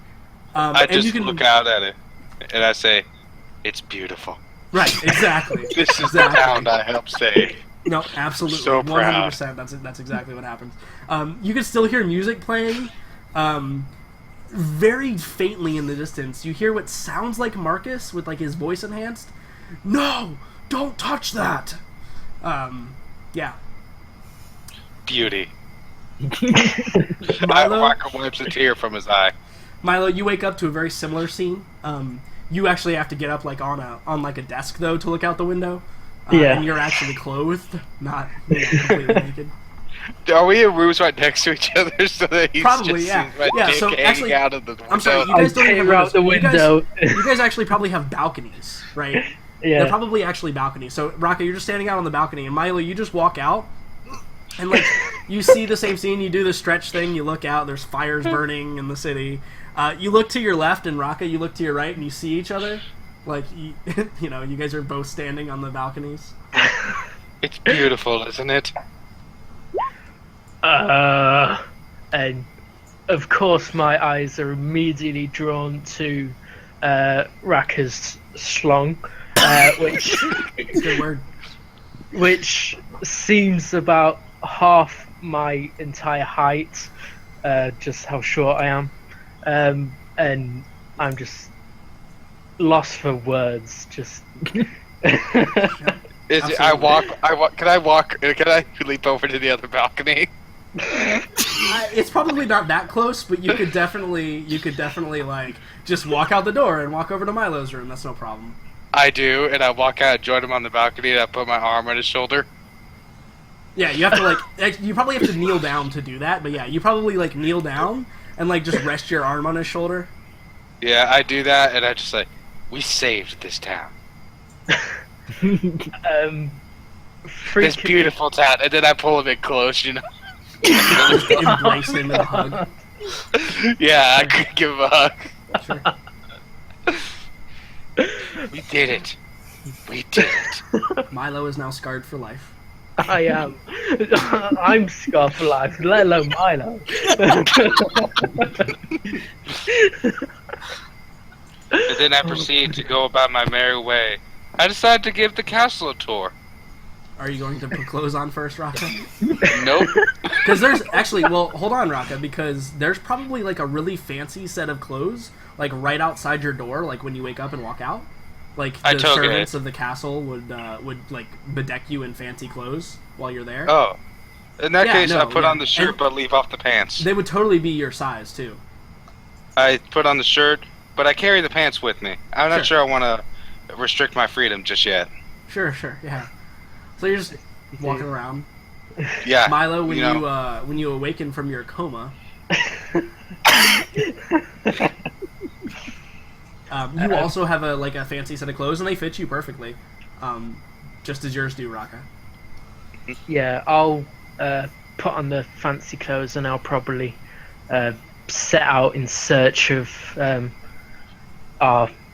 faint cries from Marcus in the distance. Okay, yeah, sure. All right. So Morella, what do you do when you wake up? Now, today's festival day, Morella, and you've participated in, what, 22 of these now? How old are you? You're like 26, right? Morella? Morella? What? How old are you? 27. Yeah, so you've participated in quite a few festival days before. Yep. So Raka, actually, the hammer was requested to be left at the table. They said that it's your trophy, but they want to keep it just so they can inspect it, and they'll give it back to you like when you go to leave. Okay, I still carry my maul and stuff around though. Yeah, that's fine. That's fine. Yeah, no, I assume that listen, you guys are hardened adventurers. Your weapons are never far from your side. Okay. Like, no matter if it's festival day or not. But anyway, Morella, it's festival day, and as is customary on festival day for you, and actually technically it's like it's really like 24 hours early for festival day. But hey, we're gonna have 2 days of festival day this year, because who cares? We killed a fire giant and saved the land, so 2 days of festival day. Let's do it. So it's customary for the Elector Count's family to participate in a parade that like encircles the town. That's usually like tomorrow, like the next day. But the night of, there's always a ball, like to kick it off, to kick off the festival. Usually, how it starts is not the way that it started this time. Usually, how it starts is there's a ball like tonight, in game tonight, where lords from across the land and everywhere else, they'll show up, and everybody kind of congregates. And for you, typically, it's very tedious, because usually you're just sitting at a table being introduced to this lord's son and that lord's son, and etc. ad nauseum. Um, but today, it's because of the situation, you actually will probably have a chance to participate in some of the festivities because it's going on for 2 days this year because of the giant thing and not just 1 day. So it's probably pretty exciting for you because you'll be able to actually go partake in some of the revelry. Yeah. So. And you have clothes obviously laid out. Your handmaidens would have absolutely, and you probably have like 3 different sets. Like you have like, hey, here's your day set. Hey, here's your lunch set. Hey, here's your night set. Hey, here's your gown for the ball. You know, you have like all of it like laid out. Yeah. So like as like, you know, she looks at these clothes and, you know, they all like are, you know, well designed, well, like, you know, because she's a noble, so she has like literally the best of the best. Yeah, clothing it's all on. silk basically. Yeah, and you know, she just like sighs and like looks at her armor, and she's like, "I always prefer those." And she's like is now struggling to like pick out what she's going to wear. Okay, so you're gonna spend some time like picking out an outfit that will, you know, because if you like wear one of these gowns to the revelries, it'll probably be ruined. Yep. Right. So you like typically like you're in the parade and there's, you know, no craziness going on, and then you go to like a luncheon, and then there's dinner, and then there's the ball. So like typically during the festivities, you're never like out in the town ever. Yep. But this year, like I said, because it's going on for 2 days, all of that stuff happens tomorrow. Today is like your day to do whatever you want. Yeah. So, you know, she looks at the clothes, and then she looks at her normal attire that everyone's seen her in so far, and she goes with that as opposed to what they laid out for her. So like your traveling gear. Yep. Cool. And then you head out into the town? Yeah. Awesome. With a big smile. Like, she seems to be in a very good mood now. Excellent. Cool. Jericho, Yes. you awaken. Uh-huh. You are in probably the largest bed you've ever been in your life. Sweet. Does it have enough room? You have no clothes on. That's not surprising. Neither do the 6 women and maybe like 3 other men in the room. In the room. Not in the bed? Please. I mean, like, yeah, sporadically through. There's physically not enough room in the bed for all those people. There's like one guy that's like sleeping on a chair. There's one like guy and girl like spooning on the floor. Yeah, nope, that's where you wake up. Oh, wow. This place knows how to party. Yeah, and in fact, like, you probably wake up and your arms are like splayed out, and you have like, you know, 4 other individuals in the bed with you, and it just so happens that like your hand is gripped on like a tankard, like as you were sleeping, and like you wake up and you like slosh it around a little bit. It's still got a little bit of ale in it, and it's funny because you feel fine because you're not hungover at all because you're still hammered.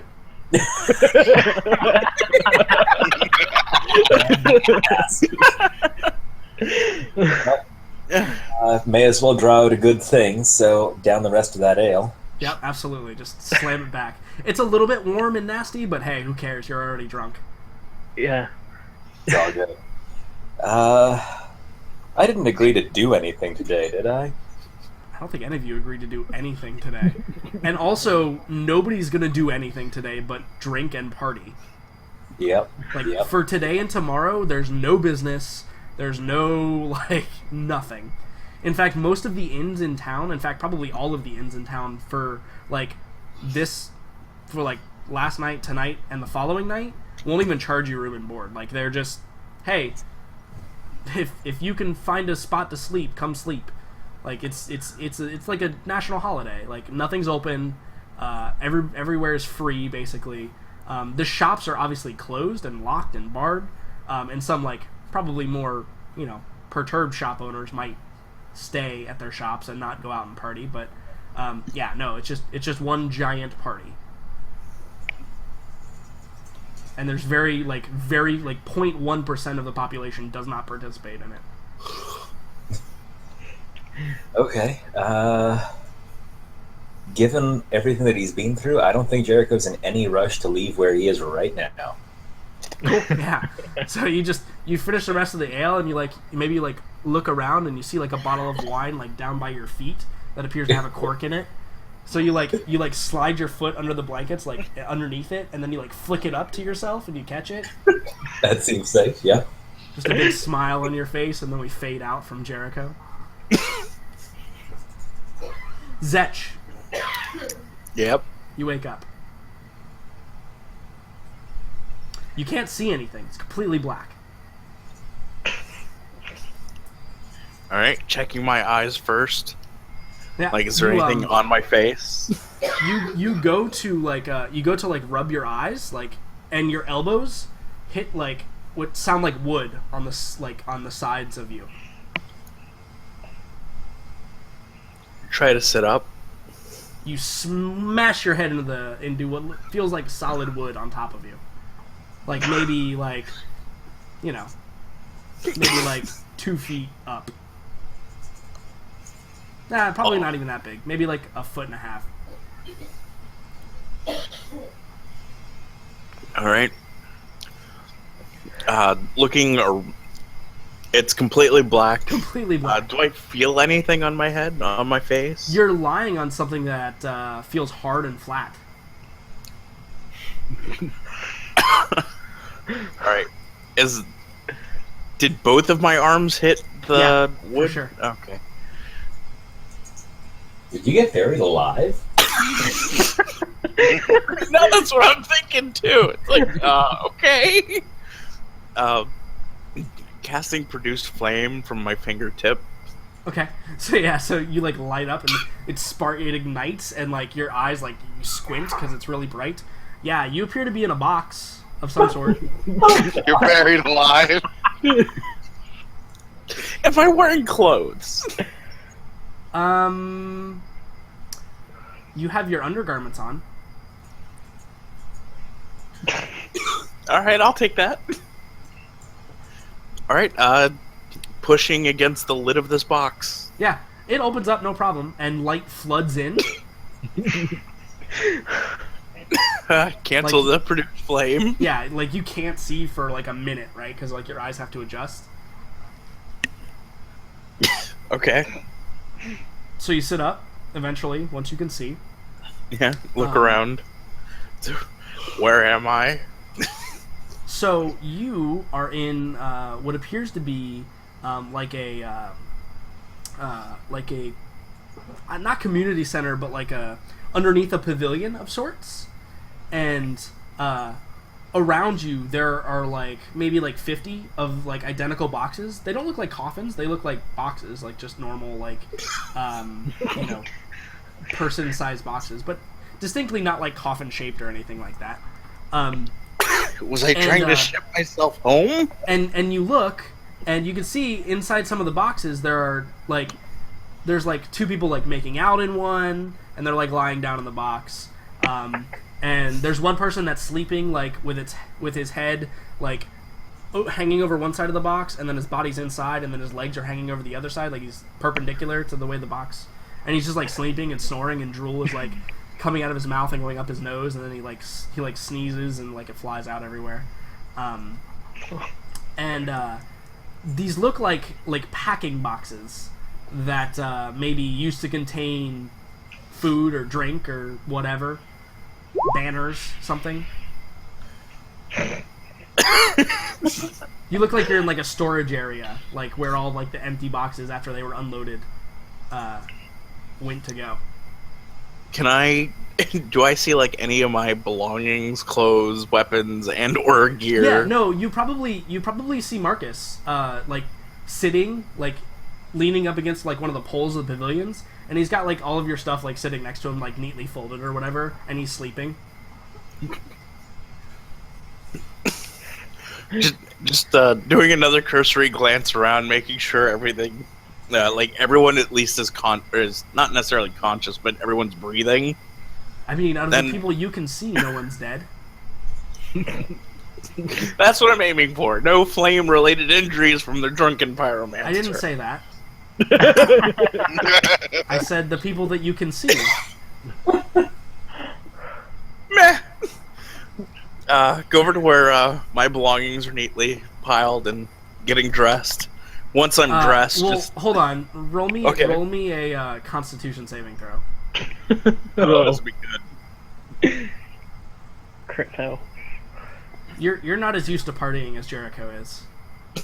Well, everyone has seen my rolls, so let's see how this goes. He's gonna take it like a fucking champ, or not. Nope. So so you go to like step out of the box, and the box rolls over twice, and now you're trapped underneath the box.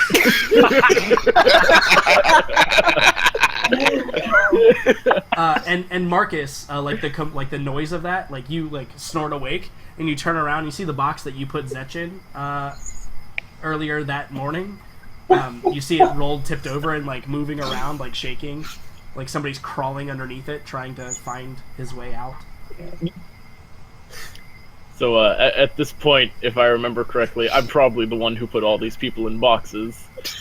Well, I mean, yeah, people maybe, who knows? Things happen. You put Zetch in the box so that he wouldn't hurt himself or others. So it's early in the morning, very bright sun, just waking up. Zetch is probably having a massive hangover. I'm gonna go to where the box that Zetch is in. I'm gonna say, Zetch, go back to sleep, and then I'm gonna kick the box and then lay on top of it. So Zetch, Marcus, you hear Marcus say that, right? And now he's laying on the box. Do I still feel particularly tired, or am I wide awake? I mean, so I don't know about you guys, but whenever I drink and then I wake up, I'm wide awake. Like I don't feel particularly tired. Yep. But- That's me too. I don't know how Zetch would react. That's up to you. The Constitution saving throw is just to see if like you had your balance. It's not that you're like hungover. You might actually still be hammered. Who knows?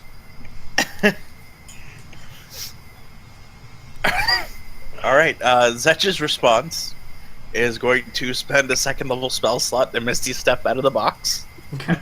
You have to be able to see the point, but you can totally like dig out a little hole and like see out of it. But yeah, totally. So you appear like lying on the ground 30 feet outside of the box. Yeah. And just pick myself up, get dressed with my things that Marcus had, very nicely piled for me. See the chair that he was previously sitting in. Just sit down, kick my feet back, and probably snooze back off to sleep. Cool. So Morella and Raka and Milo. Now that you're all dressed, well, Raka mostly dressed. So Raka, you walked around the palace a few times. Some servants like gasped and like turned their heads away, and you were getting really weird looks for not having pants on. Would you then put pants on? No, I'm still all about that freedom for now. Okay. When we go do something, I might put it on. Yeah. Well, I assume you guys are gonna go out into the town, right? Yeah, I'll go with Milo and Muriel. Yeah. You want to see them? Yeah. No, I was thinking that you guys like meet up like at the front doors or whatever. Hey Muriel, hey Milo. And when Raka just comes up, he just has some flashbacks from Raka entering his room and almost goes into a paralytic shock again. Yeah, you don't need to go flashbacks. I still don't have pants on. Yeah, I think that one of the guards probably says to you, Raka, he goes, huh, too much drinking. You should put your pants on, though. You think? Yeah. You wouldn't want it to get, like, accidentally cut off out here. It's crazy out there in the festival. Oh, snap. I'll put on pants, but don't worry. I do dick-exercises. And then my dick raises up on its own. He just laughs, and he goes, ha ha ha, me too! And you hear a ping. Awesome, and we high-five. Yeah. Oh dear God. So then I think a good scene to end on is Raka pulling his pants up to his waist, and Morella in her traveling clothes, and Milo in his fancy clothes, as the gates open and you guys stare off into the slightly burning Telebheim. And like we're seeing you from the back, and like your shadows are being cast, and you know, it's gonna be It's a good beautiful. day. It's gonna be a good day. And I think it's a great place to end for the night. Fact. Alright, yeah. That was amazing. That is Yeah. fantastic. I'm curious how you determined what was going to happen to each of us. I totally made it up on the spot. Really? Yeah, no, I didn't have any of that planned. I honestly didn't have anything beyond you guys finally killing that thing planned because I didn't know if you guys were gonna kill the thing. So, yeah, no. Which I'm very Mama is- surprised we managed to do. You're very kind to Jericho. Which, by the way, you don't get Experience. that many XP. Oh yeah, no. There's gonna be a lot of experience. Let me, Oh, yeah. because I did not give experience for last game. If you guys recall. Oh, That's right. yeah. Specifically because you guys didn't actually finish the combat yet, so I wanted to hold off on it. So, So, let's see. There were 5 of those guys. What the? I am very surprised. I was half torn between going to pick up, what's his face? Leoliak? Yeah. Or just find the giant. I was not sure we'd win. Well, you rolled really well on your damage when you first struck him. Yeah, that was ridiculous damage. Yeah, you rolled good damage, Yeah. and you guys all rolled really high to hit Bowles because he has 18 AC. So Yeah. you guys Yeah. definitely like. He should have probably lasted at least one more round, and one more round probably Morello would have been unconscious at least. Maybe Marcus as well, depending on how well he rolled. So, Mhm. yeah, one more round would have made a big difference in that fight. Yeah. Had Leoliak not been there and we just faced up against him, we Oh, we would would've have died. lasted. Yeah, there's no doubt. Yeah. Yeah, no, Leoyak took an absolute buttload of hits for you guys on that. Mhm. thing. He also has a really fuck ton of health. So yeah. I mean, he took several blows from a fire giant that was doing an average of 25 to 30 hit points a hit. Mhm. Yeah. So I just really wish I could have lasted another round against it. But that first hit, I was like, nope. I'm going down. and I let's- can't Especially wait after to that start fighting on Fire elemental. Yeah. You guys That's it. completed a major part of the quest, so that's going to be some additional experience. All right, are you ready? Yes. Born ready.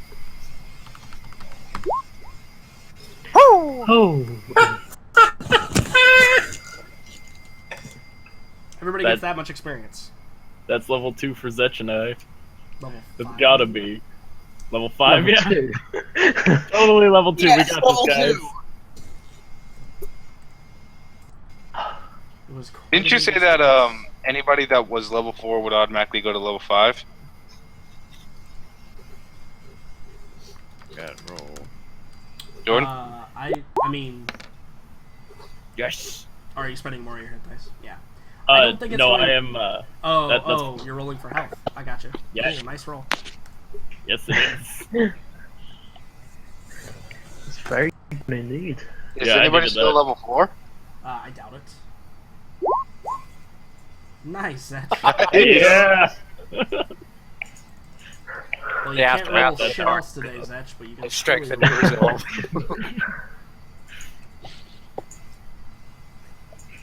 Yeah, Is that the largest, most amount of XP we ever got per session? absolutely. Yep. That's Oh, almost easy. twice the amount of XP that you guys got. Yeah. Oh, yeah. But see, here's the deal. The difference between 5 to 6 is massive. Oh, yeah. It's over, 1400, right? Yeah, it's Yep. over twice the amount that you've already gotten the entire time we've been playing. I still have So- 3,500 left. Yeah, exactly. So it's still going to take quite some time before you guys are, pushing level 6. Because this So probably was about this was a huge turning point in the story, and for you guys what you killed, and for how you progressed it, and for the RP that you guys did. So, yeah. Plus, this is Congratulations. essentially 2 weeks worth of experience in one. Yeah, also So- that. Yeah, also that. It's also 2 weeks worth of experience. So, Nah, want to start fighting undead now that I'm a level 5 cleric. Congratulations. I'm happy none of you died today. Yeah, me too. Which is Were you so expecting surprising. any of us to die? Maybe 1 or 2. I was expecting 2. This was like We're expecting to. this was like the highest level boss fight that you guys have really dealt with. Like this is like serious enemy. Like essentially my goal here was I wanted to set the tone for the next couple of levels.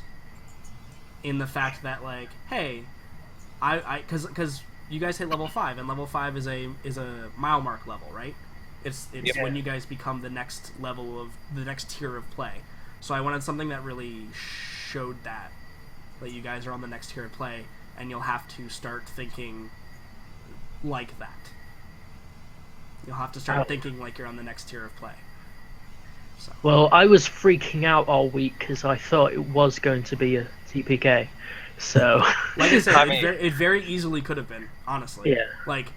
Like I said, if the giant had 1 more round of health in him, probably would have taken out Morella. Maybe even Marcus at the same time, and then who's still alive? Zetch dealing with three fire dwarfs, Milo, just with limited spell slots left, and Jericho, who all he can do at that point is, hopefully it fails every wisdom check and just runs away every time. Mm. So yeah, no, and not to mention you still had the fire elemental to deal with. So Oh yeah. one See, more. that was round the thing on that any of took it. me. It was And even very, if they managed to take out the fire giant, we would have probably died from the lava being. right. So, You might not have been able to get everybody up and out in time, right? So, no, it could have gone either way very easily on a couple of dice rolls. It could have gone either way, Yeah. but you guys played smart and did it the right way. So And I managed to grab the hammer. you did. Stamina enough. Even that didn't kill you. I had to do some serious thinking on that one. Like, would Raka honestly go for the hammer? And the conclusion I kept on coming to was, fuck yeah, he would. There was no way in hell he would not. I like it when I make players think about it. Then that's kind of the goal, right? Yeah. Hey, do I The take only risk, reason or do I not ever- take the risk? The only reason why Raka would not have gone to pick up the hammer is if the Oliak hadn't told him to put him down. If he hadn't told me to put him down, I would not have gone for the hammer. Well, what if one of your other friends was down as well? Oh yeah, I dropped the hammer. Right. Yeah. So, like I said, there's a lot of factors in there that could have affected you guys negatively, but you guys succeeded, and nobody died. good shit, though. Good Yeah. shit. Mm. Alright, well, I'll see you guys later. See ya. Yeah. Yep. See you Have a for good week. For And now I those can't of wait for you- Sunday and next Friday. On Twitch, Yeah, if I'll there's get anybody these here, thank you for spells. showing up. I appreciate it. Do you know what You're on spells you're gonna YouTube. take? Well, I know I Upload it as get soon as possible, Crusader. and, What then are we'll they? see you. Hold on. Let me Crusader's mute Mill and these guys. Spirit Hold Guardian. on. There we go. Now you can't hear anybody else. Thanks for showing up. We will see you next week, Friday, 6 p.m. If you like what you see and you're on YouTube, make sure you go to my channel on Twitch, twitch.tv/MikeyGames, and hit that follow button so you get notified when I go live. If you're here, please hit the follow button. I would greatly appreciate it. Thank you, thank you, thank you. Catch me a couple other times this week, possibly. I typically stream Hearthstone and Heroes of the Storm, just do my daily quests, just kind of for funsies until I get a more solid schedule, which when I do, you guys will know about it. Twitter, Makey Games, anything Makey Games. If you see Makey Games anywhere, it's probably me. That's it. Thanks for showing up. We'll see you guys next week. Adios.